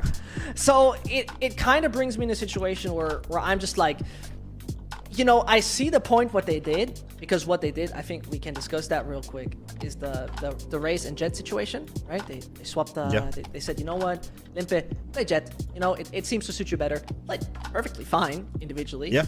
But from a utility perspective, obviously it's a downside. It's less stopping power. It's less reconnaissance power. It is a small problem, but from a comfort basis, hey, if Limpe frags, he frags. Yeah, absolutely. And like you said, I think it's 100% comfortability switch. They want for Limpe to play that Jet because he's more comfortable with it. I think his operator was so much better with that Jet. I think his popping power, especially in attacking side, is so much better with the Jet. And you can go more aggressive on the defensive side as well, because you have that dash. With the Raze, you don't really have that dash. Yeah, sure, you have satchels, but it's not instant after you get a kill. Yeah, nah, not even close. You obviously, you know, the only thing that we can take a look at would be the operator factor, of course. On this map, it's doable, but it's not like it's not a breeze. It's not an ascent. It's not necessarily comparable. The space exists, but it's not identical. I would rank it a little bit underneath in operator usage on that agent. But either way, right? It might be just something where simplicity is what OnlyFins rather needs than the complexity, because, you know, we could argue every good duelist should know how to play Raze, but it's just an easy, okay, dash forward, dash left, dash left, dash left, dash right, whatever it is, you know, it's the thing that matters with them, and that's purely comfort. As we're taking a look, no compositional changes, same old stuff. Yeah, and this is the one thing that we highlighted, the head-to-head. Fikun against Tempo. It seems like Fikun is better with the Killjoy. It seems like Tempo is better with the Cypher. Tempo was amazing on the first map. 18 kills already. Fikun, quiet first map with 2 kills, but I think with this Killjoy, he might up the game up. Same composition that they have run previously here. And, you know, interested to see. we quickly touching on the changes, right? What does a killjoy do? Obviously, way more stopping power, way more room denial in the sense of you can't go through here. This is a Molotov. You will take damage. This is one of the things that obviously helps a lot. It's now no movement stall necessarily in being tripped in a tripwire. You obviously have also a bit more, you know, let's say long distance kind of information with the turret as well as the alarm bot. But the biggest thing about this map, you will need to place it accordingly because there's a range on this thing and that kind of matters. And last but not least, the big change is that you have a really useful ult. That's like the thing that I kind of see that could make 1 to 2 rounds a big difference. But you know what the great part is, MP? We can find out. What? We're going to send it over. We're going to send it over. We're going to send it over. And Pavlos and Ryan, what does the split have to offer? We'll wait and see, right? This is the moment where we've been waiting for. Split was the last map where OnlyFins got the victory up against Sweet and Sour in the previous series that they played against each other. So is this going to be the defining factor for Sweet and Sour this time around, the revenge, or is this where OnlyFins are able to succeed again? It's a lot of questions involved, and there's not many margins for error here. Not at all. And it is like OnlyFins changing up their comps consistently. They were running Raze with like Astra and Cypher, then they brought in the Killjoy with the Raze, and now the Jet Killjoy again. They managed to beat Sweet and Sour 13-10, 13-11. Is this the time it's going to go to OT? Maybe Sweet and Sour can take this series 2-0, but it might be OnlyFins' last chance to make the grand final in their last game of stage 1 if they can't get this right. Can OnlyFins rebound after a catastrophic map number 1, and can Sweet and Sour close out and sweeten the deal to get themselves in the finals of the Northern European Challenger League? Let's see. As OnlyFins start things slow. They're the ones in control of attacking pacing now, and unlike Sweet and Sour, they're quite slow with it. Been the better side overall on split for OnlyFins across the stage. So they managed to pick up both the pistols in the last map, albeit the scoreline still wasn't that close because that's all the OnlyFins were able to get together. So here, make it 3 out of 3 pistols and at least pulling that momentum. Paranoia is going to come in onto the side, but it does miss tempo. He's playing in that Benji fishy position and has a cage to work off, and he does eventually get cleared from Limpe at least. There is some spray down coming through all these smokes, and Famzam has done a lot of damage already. OnlyFins lacking with the players right now, but Sweet and Sour want to keep the pressure on. Paranoia, it's Gordish and Affen. Superhero landing on top of Feekan's face. That's Sweet and Sour with first blood. And just a simple setup, really. Sweet and Sour this time coming out on top of the pistol. Utility just missing for OnlyFins. And even though we only see Tempo playing in that spot, getting one and being traded, the rest of the team was very quick in response. OnlyFins, I guess the main thing to highlight is the lack of Raze. Raze seems to be the better duelist to go with on this map over Jet. So Limpe hoping to get the op out early, hoping to just use that comfort pick. And also Feekan not on the Cypher, on the Killjoy. A lot of nano swarms that can break these common trip positions like you're seeing in Sweet and Sours on the A site. But honestly, I don't think we saw all of the reasons why you'd want to play Killjoy on this map yet from OnlyFins. That's true. I think the fact that we see Feekan on that role, it's more of the individual power that he brings as a player, right? As the fact that he can just shoot everybody down and beat anybody on a duel. I mean, Cypher's pretty good still too. I don't know if I'd say that his Killjoy was better than his Cypher and stuff, but I do like teams making little adjustments like that you have to be aware of. The problem is, Sweet and Sour should be aware of it. They've played it twice already. This is the 3rd time in 3 weeks. Well, Affen's the one that will be greeting up a lot of the movement here onto this B site. Has to drop back a little bit, finds himself some cover with the smokes, 2 kills. OnlyFins are with classics, but they might have an opportunity with another kill to get that spike down. No, Ticey already puts those hopes in the dirt. And yes, we might be able to uppercut his way into Ticey's face, but it's still going to be Sweet and Sour getting themselves a 2-0 start. Just wanted to highlight, is it Yesmu that had the Global Esports Classic there? Supporting Pulvy from a distance, maybe? Maybe. I didn't notice it. Good eyes. It's always fun to see what stuff people are rolling with. Yeah, when are we getting the OnlyFins classic in the game is the question. I'm coming for you, Sabine. That'd be dope. MP's just frantically writing an email now. He's rubbing his hands. He's like, "Oh, give me that. I want me an OnlyFins classic." Dear Jimothy, yeah. Dear Timothy. Dear Employee of the Month, Paul.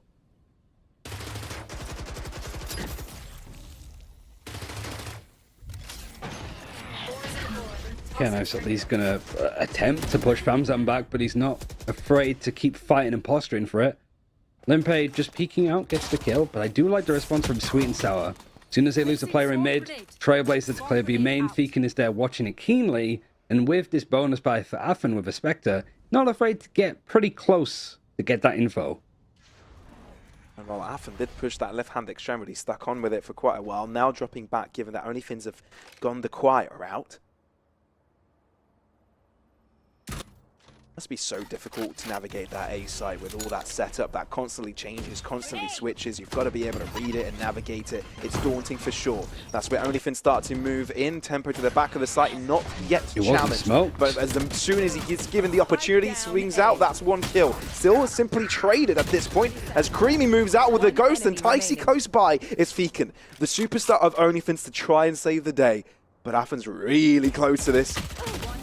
And Feekin is snappy with it. It's a one-on-one where Feekin and Ticey are on the clutch.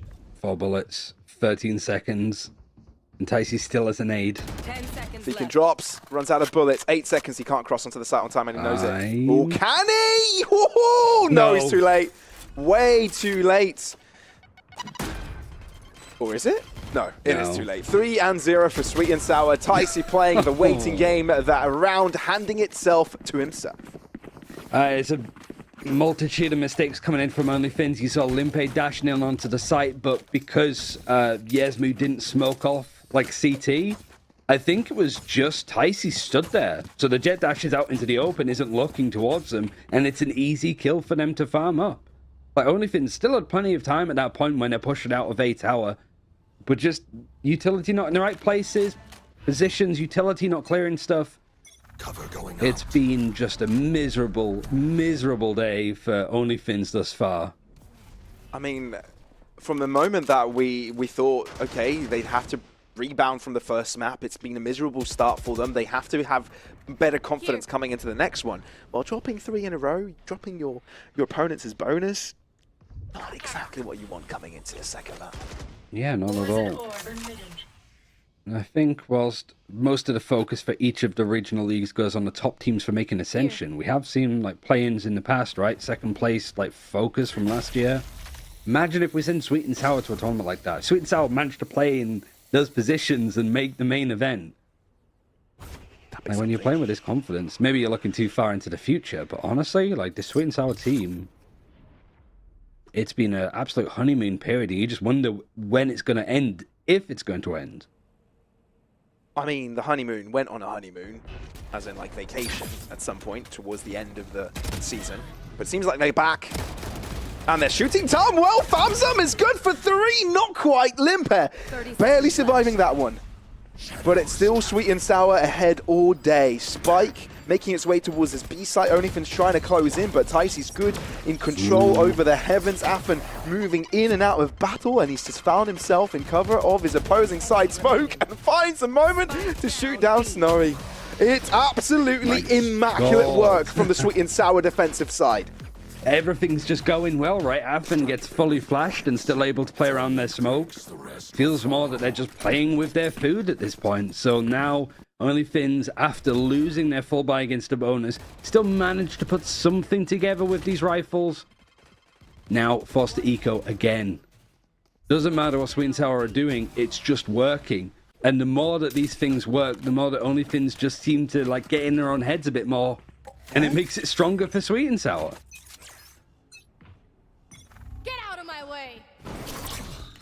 Very aggressive here from OnlyFins. Switch of pace doesn't work out. Blades are really the only weapon that OnlyFins have to their disposal that can do significant damage. But you can see how quickly Sweet and Sour have reacted to it. Famzam has found himself to the back of the line. There are players assisting on the higher ground. Creamy spraying upon them, and Affen with a different angle. Sweet and Sour collapse as quickly as that onto OnlyFins, not giving them a chance.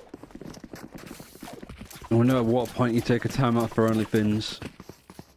Well, are you getting the read wrong? It doesn't even seem like it's just overall how you're playing the map that's going tragically for OnlyFins. It's just the small things. It's when you're playing in series like this, you get in your own head and you're just like, what if we actually end up losing? You become like a self-fulfilling prophecy almost when it comes to big games like this of, oh, what if we just go out here?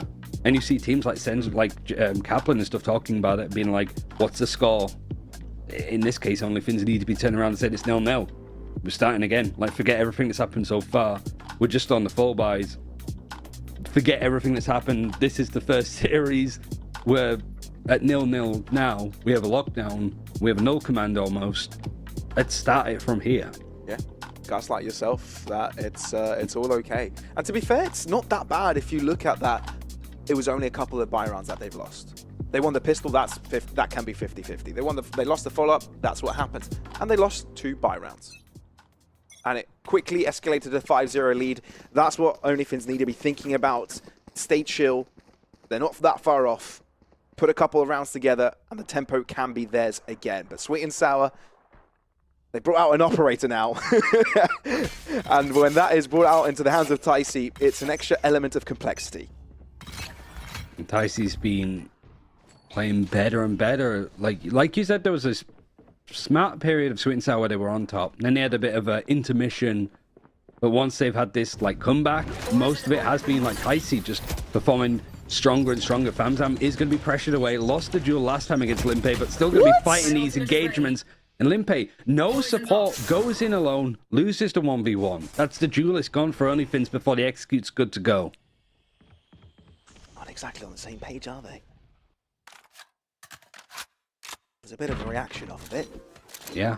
Closing onto the safe site. Sweet and Sour are back on track, and there's an opening on the toxic screen. Snowy doubles up though. Guiding, well, this is going to be some lights in the dark here for OnlyFins. You should run. Lockdown actually put behind the plant pot to create a lot of space. This is a nice ultimate. Spike planted. If you're planted towards heaven, you might be able to like scale up there and try and take it, but because OnlyFins have the player disadvantages for the time being, 2 players are still on site. You've got Yasmin watching behind the flank, and he's about to run right into Athen. Oh, he's not looking now. It's all down to time. Oh my god, Yasmin! Thanks his lucky stars that he was looking at the right direction at the right time, but this is where the rest of Sweet and Sour come in. Snowy under on flash, misses the mark though, and he's very low. All OnlyFins players are very low. Can Ticey clean them up? It's a 1v3. 1 out of the 3 already down. 2 to go, but Yasmu sends Ticey to go, and OnlyFins find their way on the scoreboard. Solo, 5 HP, 6 HP. It's also worth adding, like, OnlyFins looking at the comp. It's something that we've consistently been seeing out of them, but the solo KO initiator means that there's moments where Limpe's, like, pushing into vents. You had a Sky there, you can obviously, like, Sky Flash around there, or even, like, Trailblazer, clear it, Breach Stuns, Fade Prowlers. There's just so much that you miss out by just having a solo initiator KO. And especially on this map, that despite Sky's being nerfed, she still played the majority of the time. Same way the Sweet and Sour playing them. And speaking of Sweet and Sour, they have 5 ultimates now. First one's used into mid with a Viper's Pair. And OnlyFins trying to scale up into A main, but their position given up by the guiding light.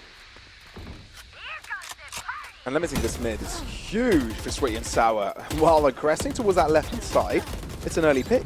They vacate the area, but they double it up as well. Really not that much damage done because of the heal. So 2 ultimates expended thus far for Sweet and Sours to work with. And a 3 versus 5. He can have an despite wanted to clear in B main. And there is a null command to try and make some space here. Nixum's still having a wall. Just seeing if anybody's going to overextend on A main, but Sweet and Sour aren't biting. They've been pretty good at the reads as well. Respect to Athen. Being able to lead the team with the calls so far this game. OnlyFins have been permitted to cross. It's only with Sweet and Sour allow, right? Yeah, Keanu's got some information, but OnlyFins came through onto the site without the Viper wall at all. They just sort of full contact walked in, and they're still doing the same. They're going to push CT now. But this time, crucially enough, Sweet and Sour are the ones on the losing end of that trade. Quickly bouncing back from it though. OnlyFins, what can they do here? Snowy into the ground. Affen is the Grim Reaper bringing out his scythe and mowing down OnlyFins. Oh man.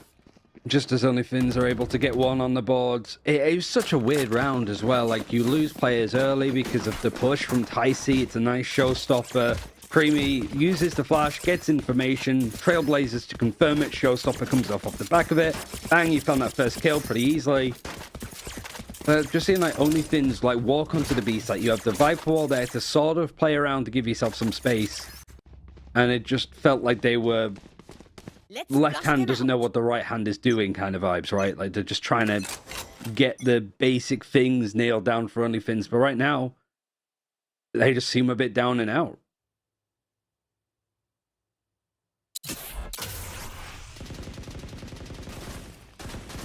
It is looking a little bit quiet from them.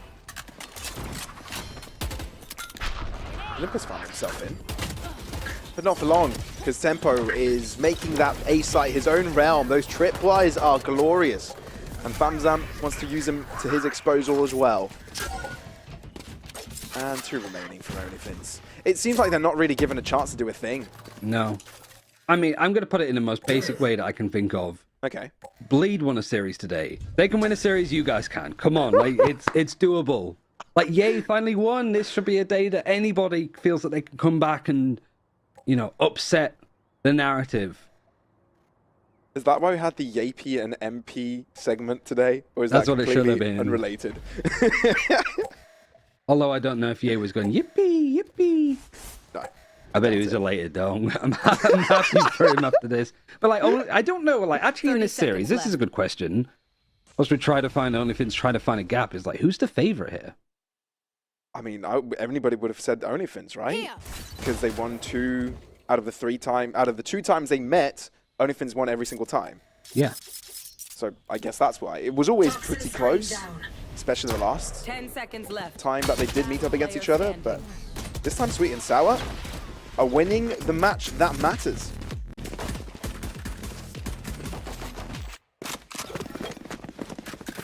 At this point, if these rounds can go a little bit slow, might give OnlyFins a chance to try to reconsolidate themselves, find bits of space to work with.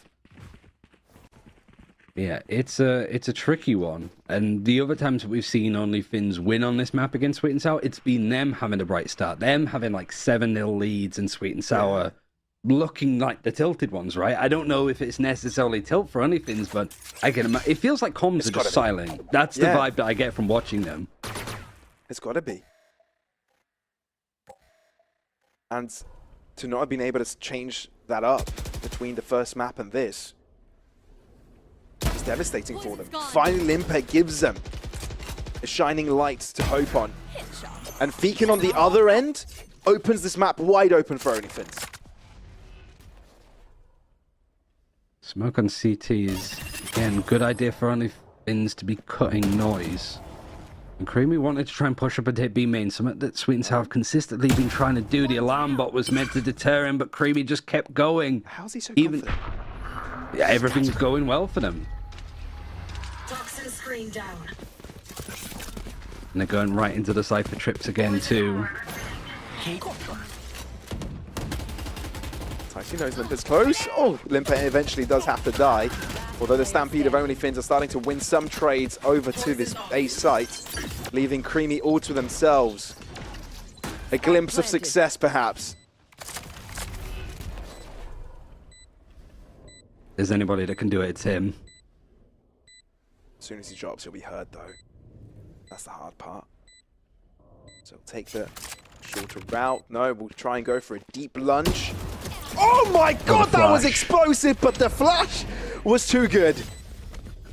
And OnlyFins can breathe a sigh of relief. Yeah. Snowy's flash came out at a nick of time. Because he did get body shot as well. He was on 85 HP, so if that flash doesn't come in, that would have been a nice transfer. And even if it wasn't really that doable for Sweet and Sour, you keep the money tight on, for OnlyFins at least, a lot of half armor and some bits of utility missing by the looks of it.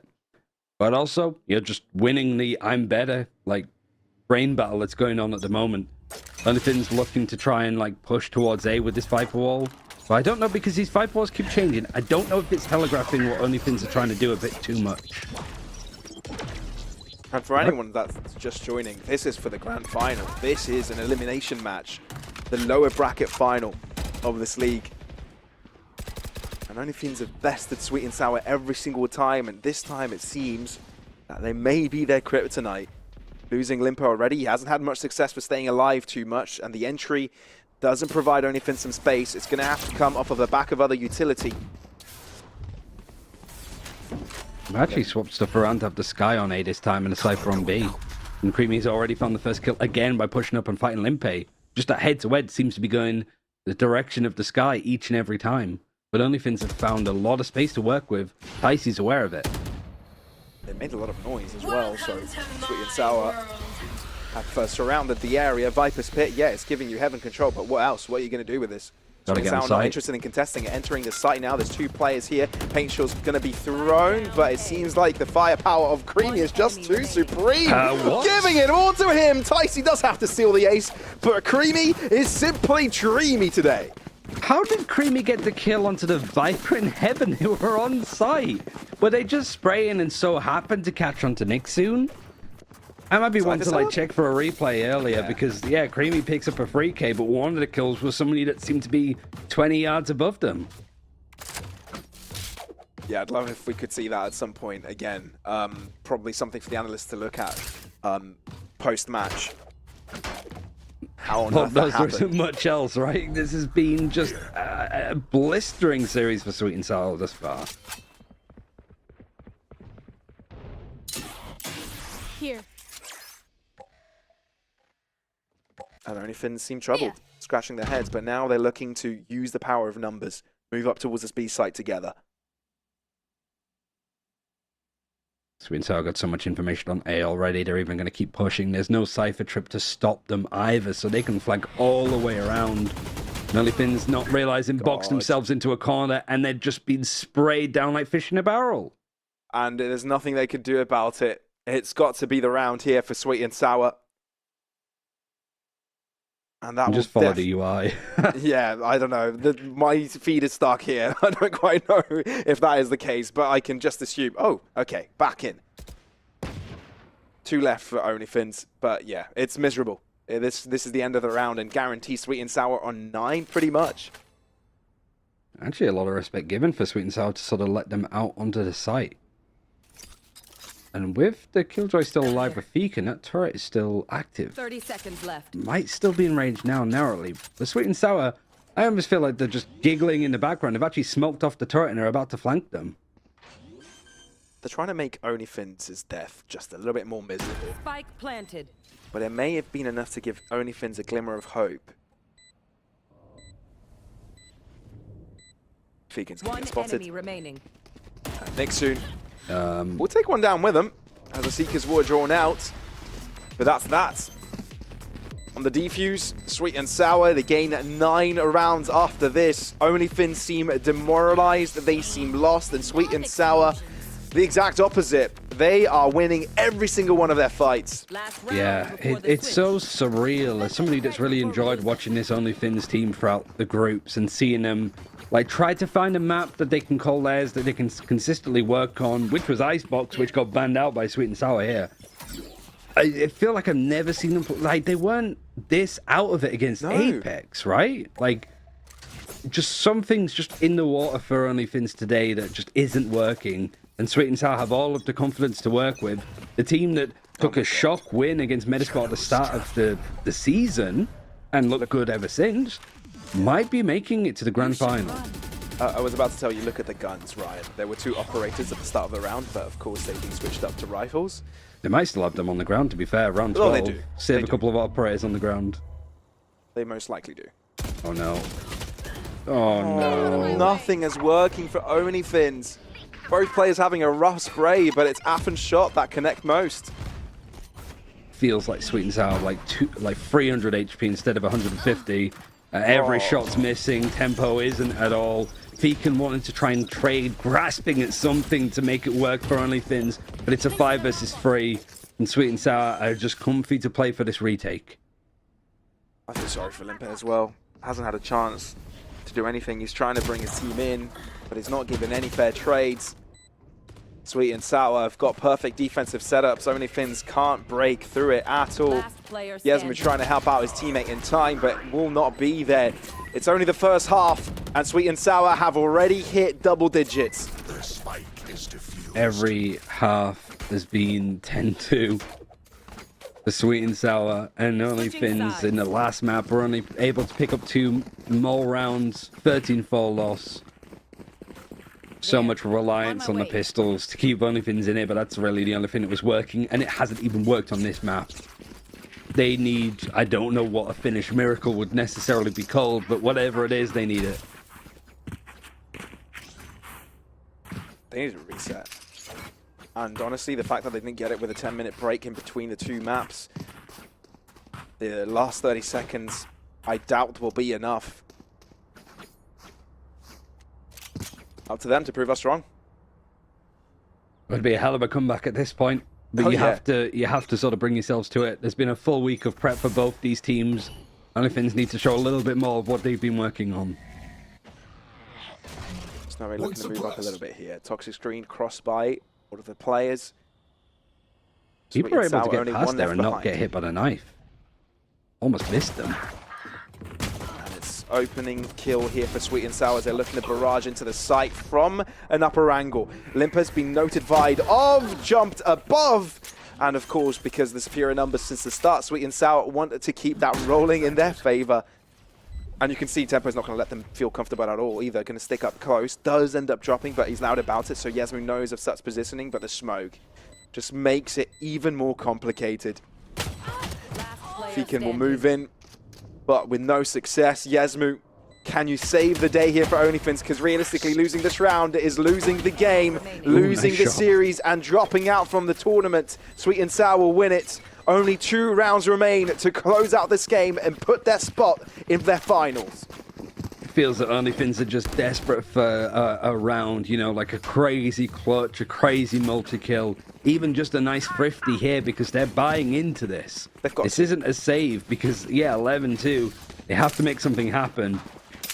And it even feels that Sweet and Sour's reading into this. They're not having a player on a ghost. They're not saving, like they are buying everything that they can with these Bulldogs. They expect OnlyFins to be buying into this. And yet again, Sweet and Sour has read exactly what OnlyFins are aiming to do.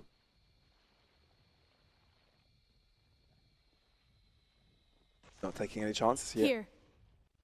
Want to read out the lay of the lands.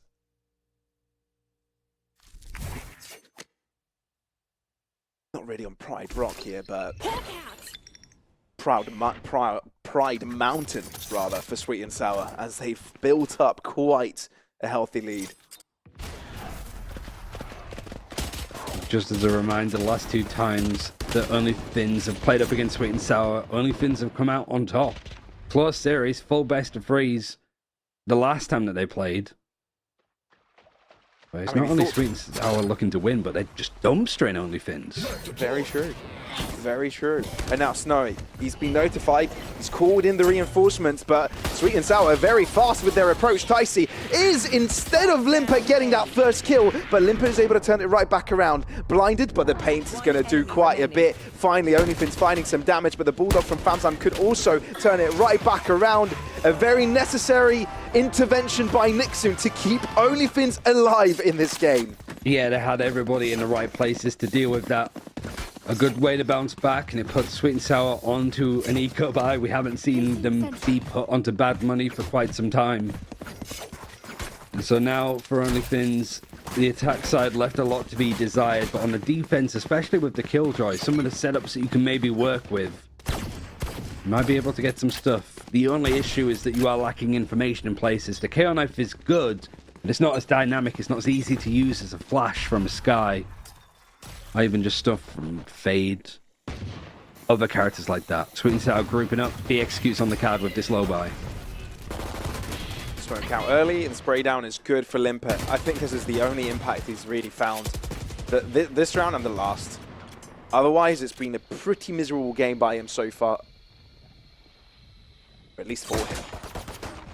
destroyed. Got one. Even for Feekin too, right?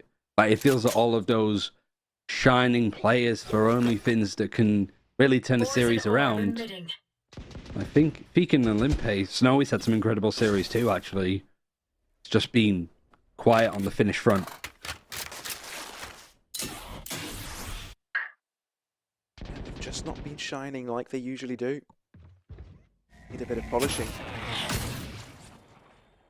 But the question is, have they waited too long to scrape through the rust? Nade off the position that Feekin was playing in the judge last time, but Feekin's just moved on to the other side instead. Good timing to swing here by Feekin. Spike down A. Looking to make this a clean one, a flawless round by OnlyFins.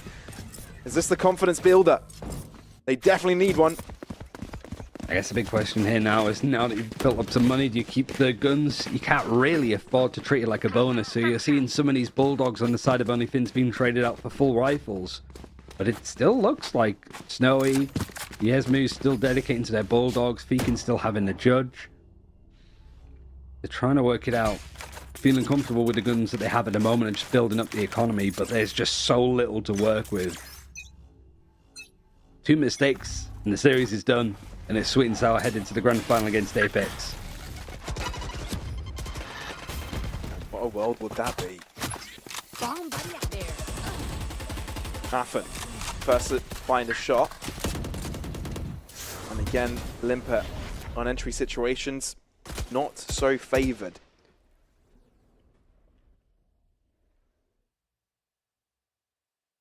You get a kill in mid, and they've reset. B main is pretty much open for the taking. There's no utility to stop them.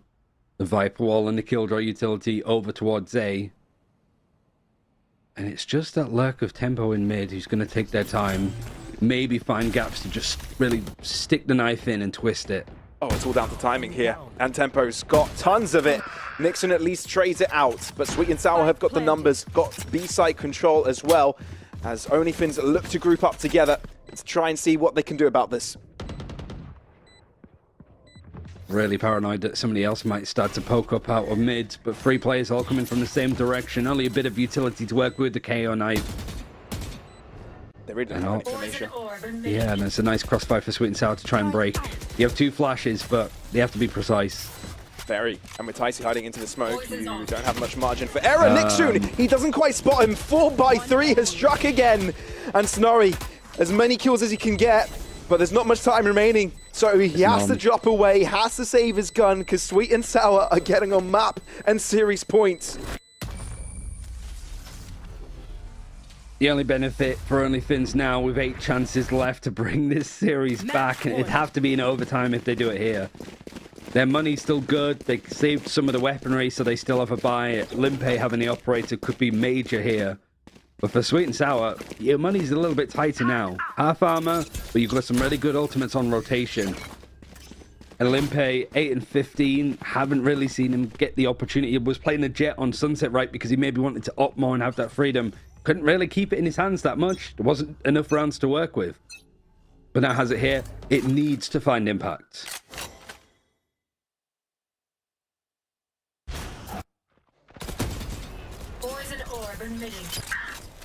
Well, they know there's contention in mid. It's always been the case here in Split thus far. Only times it's been least contested is due to Viper's pits. Okay, and I've just thrown onto the top of B main as well. Shows that nobody is there, so the operator is posted up. Can comfortably sit here. But I think there's been a poison cloud thrown down here from Famzam, yeah. To try and lurk in. Again, it feels that Sweet and Sour have to read. It almost feels that they know that the operator is in B main. Now they know. They do indeed. Limp has to draw back. OnlyFins, can they escape the mindset that this could be the game that sends them home, ends their journey in Polaris? For now, they need to keep themselves composed. First Nano Swarm spotted, but also noise created. Snowy, pink swinging out, and it's the right moment for it as well. Numbers advantage for OnlyFins, but the move from Sweet and Sour comes through. Limper misses his mark, but Cloudburst to save his life. There are reinforcements on Heaven, and Sweet and Sour will try and get the spike down, but they are heavily down in numbers. Ticey, though, One kill and a showstopper comes in, and with all this confidence, they're going to push. They're going to try and snowball this. Limpet will hold his ground. Tyson doubles up, wait. From a 1v4, he's turned it into a 1-on-1, and he's even got a showstopper. No way you send OnlyFins packing like this! Feekin saves OnlyFins Day as they stay alive in this tournament. The fact that he even just held on to the showstopper, it was... That's what has been working so well from Sweet and Sour throughout. You have the disadvantage, doesn't matter. We're still just going to push them and catch them by surprise. And at that point, a 1 versus 4 to have closed out the series. Ticey would have ended it 20-9 in only 17 rounds, but not quite. Feekin narrowly keeps the team in it. The operator at least picked up. A lot of half armor still for OnlyFins because the money's a bit tight. But now they have stuff like the Lockdown and the Viper's Pit on the cusp of coming online. Sweet and Sour looking to fight mid again because it has been working for them for the most part. It has. Oh, this is rapid from Ticey. Ballsy, if you will. But it works out not with lower weaponry like this. Nixon looks to push through, gets Fanzam somehow. I have no idea what just happened there, but Limpet, as soon as the smoke fades out, will be using out the blaze. Tempo is able to get a pick onto Nixon, and Ticey just strumples over Limpet. And the OnlyFins are in trouble. Not only are there 2 players alive against the full of Sweet and Sour, but they're facing elimination. It's an eco round for Sweet and Sour, but they just keep in the faces of OnlyFins, so they don't know how to deal with it. It's now up to Feekin in a 1 versus 4. Spike planted. Against an eclectic group of guns on that B site that Sweet and Sour have. Feekin, you've been the star for OnlyFins, but this is a tall order. A blanket of paint will tuck Feekin to sleep, and it will do the same to the entire team of OnlyFins. What a game! It's the fact that it ends on a 52, as if it wasn't a miserable day for OnlyFins. They show a little bit of brightness. They should have the advantage in that round. And Sweet and Sour just like, again, no, just punching their way through the front door. And before OnlyFins could even realize what's happened, Sweet and Sour make out like bandits, and they make the grand final against Apex. Thankfully, we don't have to make sense of this ride. We've got the analysts that can do that right after the break. But goodness me, take a break, everyone. Be right back for interviews. Let's see how Sweet and Sour were able to make this happen.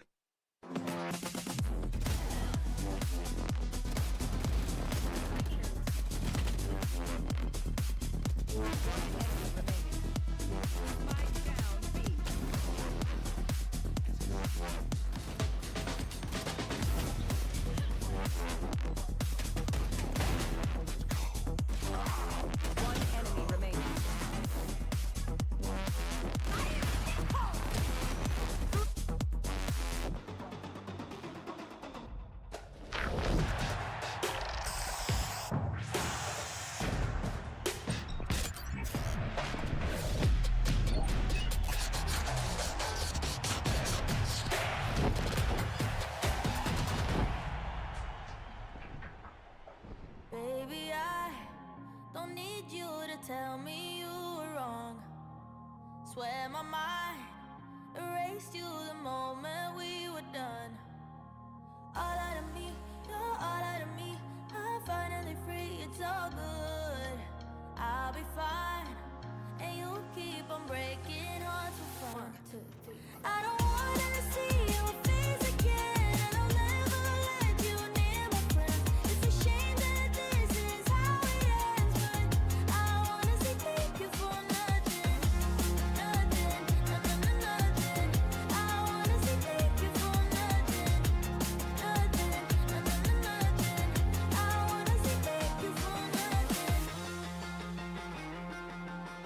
Shame on me for trusting a liar with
Yeah, yeah, yeah, yeah. Yeah, yeah, yeah, yeah, yeah. Yeah, yeah, yeah, yeah. Yeah, yeah, yeah, yeah, yeah. Ooh, look what you done. Took a living woman and turned her into stone. I guess I should be thankful. You gone 'cause you chew with your mouth full.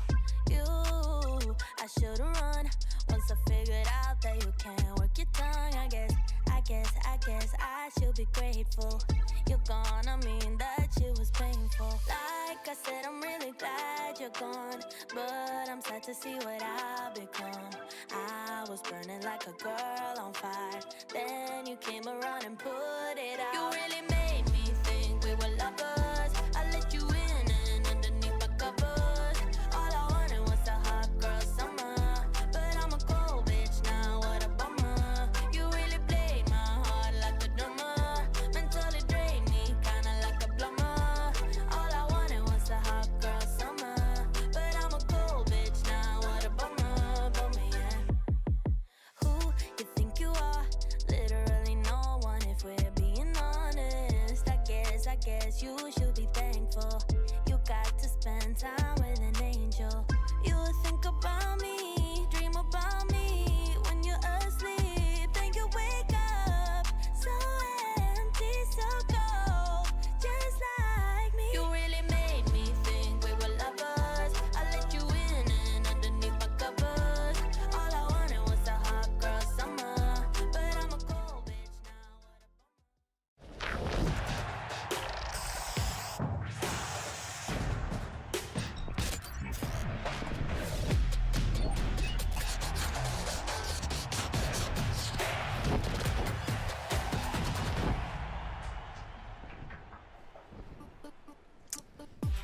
A rather rough day in the office, you could say, for OnlyFins, as they have been taken down by Sweet and Sour, and they have, I think it is fair to say here, MP, been dominated on 2 maps in a row.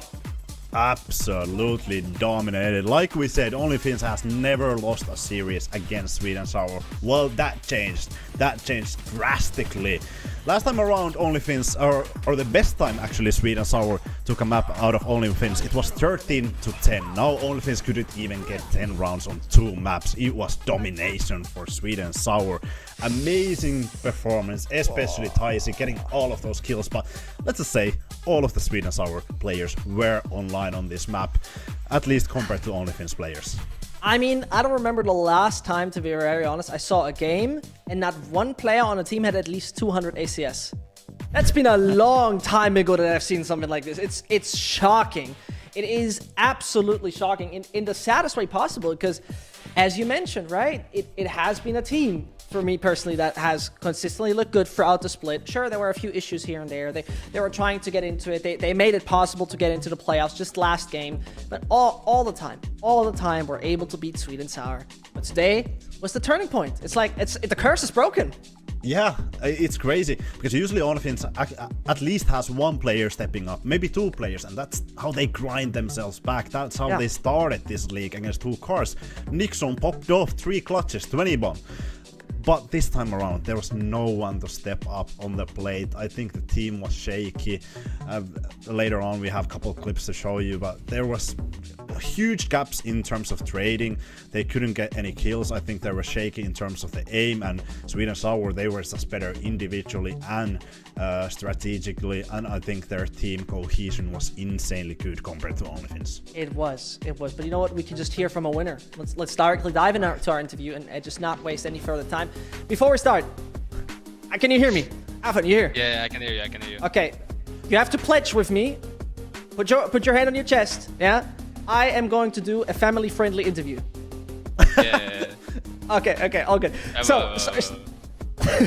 So starting with how it went with you guys, right? You came into this game and it looked like it might be not one of the best scenarios, but you came out of this absolutely dominating. How does it feel, this 2-0? Felt pretty good because we lost twice to them before, but I think this time we were prepared better. We came into the game in way better form than other weeks, because other weeks we had like some issues with Wi-Fi issues, we had play issues, and I think we had a bit of identity issues as well. But I think the more we play, the more scrims, the more officials, we get to realize like what we want to do in the game and how we want to play the game. Yeah, it obviously looked really, really good for you guys against OnlyFins because you didn't win a series against them before, but you just dominated. Do you think it was because of the map veto? Was it your prep? You said it was pretty good. Was it OnlyFins playing bad, or what was the main reason that you think you dominated today? I think it's a part of everything. I felt like the 2 series we played before, like macro-wise, I felt like we beat them, but on the micro decision, like individual level, like we still made some mistakes. And also the prep was, I think we had a really good prep work for this game as well, and I think that helped as well. You just talked about prep work, and this obviously brings us to the most interesting part in terms of Sunset, right? Because your opponent never played this composition. They didn't look like they're going to go for it. Was there a bit of a surprise feeling when you suddenly saw, hold on, they play the same composition as we do, or was it just like, oh yeah, that's chill, we know how to play that? We won against them. Okay. Yeah, now we can hear you. All good. Go on. Oh, we kind of expected for them to do comp change because we beat them on the second time, and against Apex they didn't look good at all. And the moment we saw they played our comp, you kind of played similar like to the Breach and Sova how they played, but then on the same comp, so the prep like is still the same because they still played the same on defense. Yeah, sounds good. Obviously, you have taken some shots at Apex already. Is there a family-friendly message you'd like to send them before before the game on Monday? Like last time they were so lucky, man. Like it still feels lucky. Like I cannot forget that for Lotus loss we took. But I think on Monday when we play them, I think we will do way better than last time. And also, I really think we beat them. Listen, you need the confidence if you go in that game. I mean, I love it. We're going to find it out on Monday. So for now, congratulations on that victory. Congratulations on your grand final participation. And we're going to see you in a few days, potentially dominating Apex. We're going to find out. So till then, have a nice day and see you around. Wonderful. I mean, wow. That guy is always up for it. You realize from you know what? I'll be honest with you. I've kind of said that he got put on a leash with the interviews. It's like yeah. I know it's not good. It's not family friendly, but that guy was balling. But overall, taking a look at his performance overall today, usually he's not on the top list. He's not necessarily up there performing too well. But hey, you gotta be real today. In the series today, he was absolutely on fire, MP. Yeah, top fragging on Sunset, amazing decision making on Split. I think there was that one round where he sneaked into his own smoke with the perfect timing. Absolutely clutched out that round and kind of broke OnlyFins' back right there. Amazing performance by Afun, getting a lot of kills, getting a lot of value to his team with the paranoias as well. The utility was great. I think Afun's, like he said previously, OnlyFins was ahead on those micro decisions. I think today on server, even individually, I think Afun was on top with the micro decision, how he played around his own smokes, own utility, and he was able to get a lot of good kills. And this brings us to a point where, we've always talked about, those games were so close, right? OnlyFins, a beautiful cohesion they have most of the time. When we talk about what we've seen previously already on Sunset, now moving over to Split, it was like, okay, you need a bombing start to really forget what happened there on Sunset. But the first few rounds, when we take a look at the replays, they already gave us this idea of like, it's not looking good in their head. And those are the type of rounds you need to win to get your mental back on track. Absolutely, and like they were able to get some pistol rounds on Sunset, but on Split they couldn't quite nail those down. I'm not quite sure if we get the replays, but there was some struggle in terms of the trading. Here's the one on round 3. It's not beautiful. It's at this point in time you can be like, okay, this works, this is fine. This can still work out. And Fika knows, okay, I have a lot of pressure. Time is not in my favor. Taisi also has the nade, which is a bit of a problem, but you got to plant at this point. And he misses his mark by just, what is it, 100th of a second. Spike doesn't go through. This already hurts, right? This stings. Could have been an opportunity, but the next one as well. Round number 4. It just gave us a similar picture. It is just an unusual OnlyFins that played to their own demise, so to say. Yeah, that was a huge mistake, but right here, no. I think this kind of pictured how OnlyFins played today against Sweet and Sour. You see Famsam spotting in heaven with that snake bite in hand.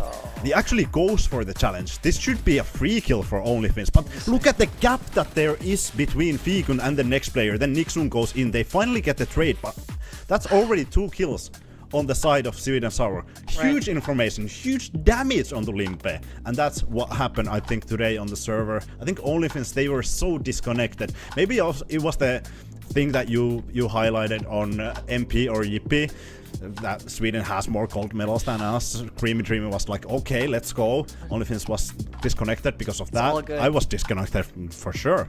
But it was just Sweden Sour's domination right here. Only 9 rounds to OnlyFins on 2 maps. Rounds. It's crazy, right? Once more, never won against this team. Always struggled against them. It's crazy to think of that, MP. And now they've done it in such a dominant fashion. I think this is like, you know, I'm not even.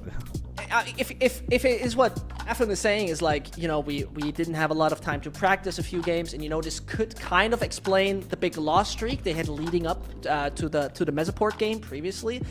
If they now have their schedule set, their progress coming in, then it is actually something where I would say, okay, could be pretty dangerous.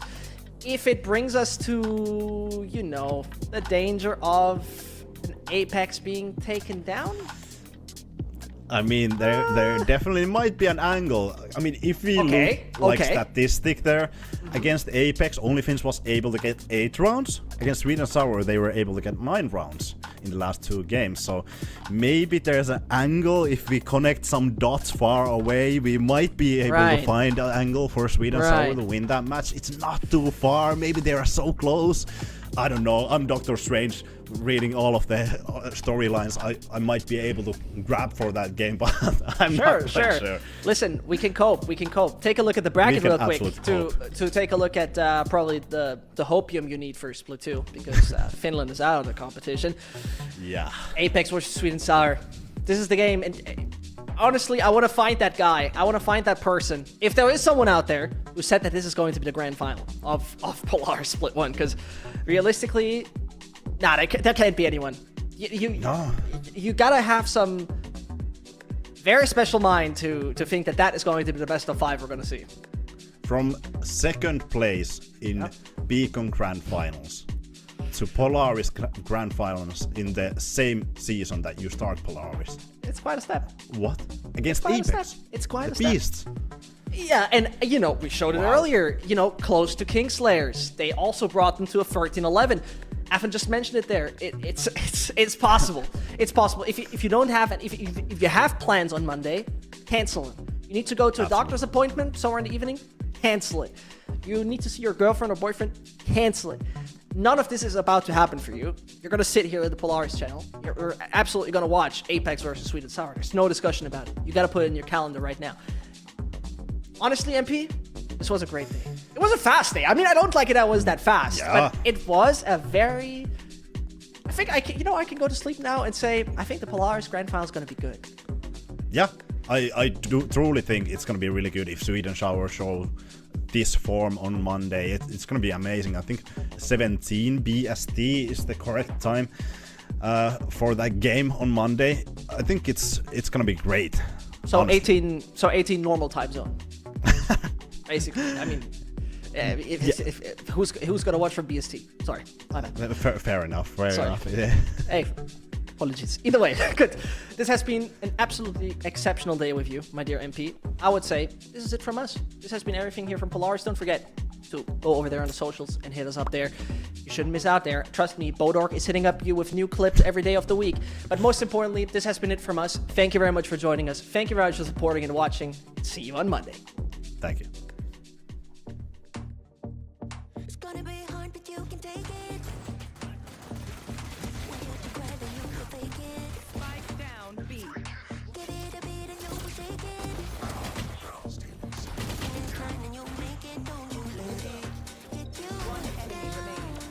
Just keep getting up when you hit the ground. Don't you let it hit you down. Enemy remaining. Just keep getting up when you hit the ground. Gotta be real with it.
I've been giving you the worst of me.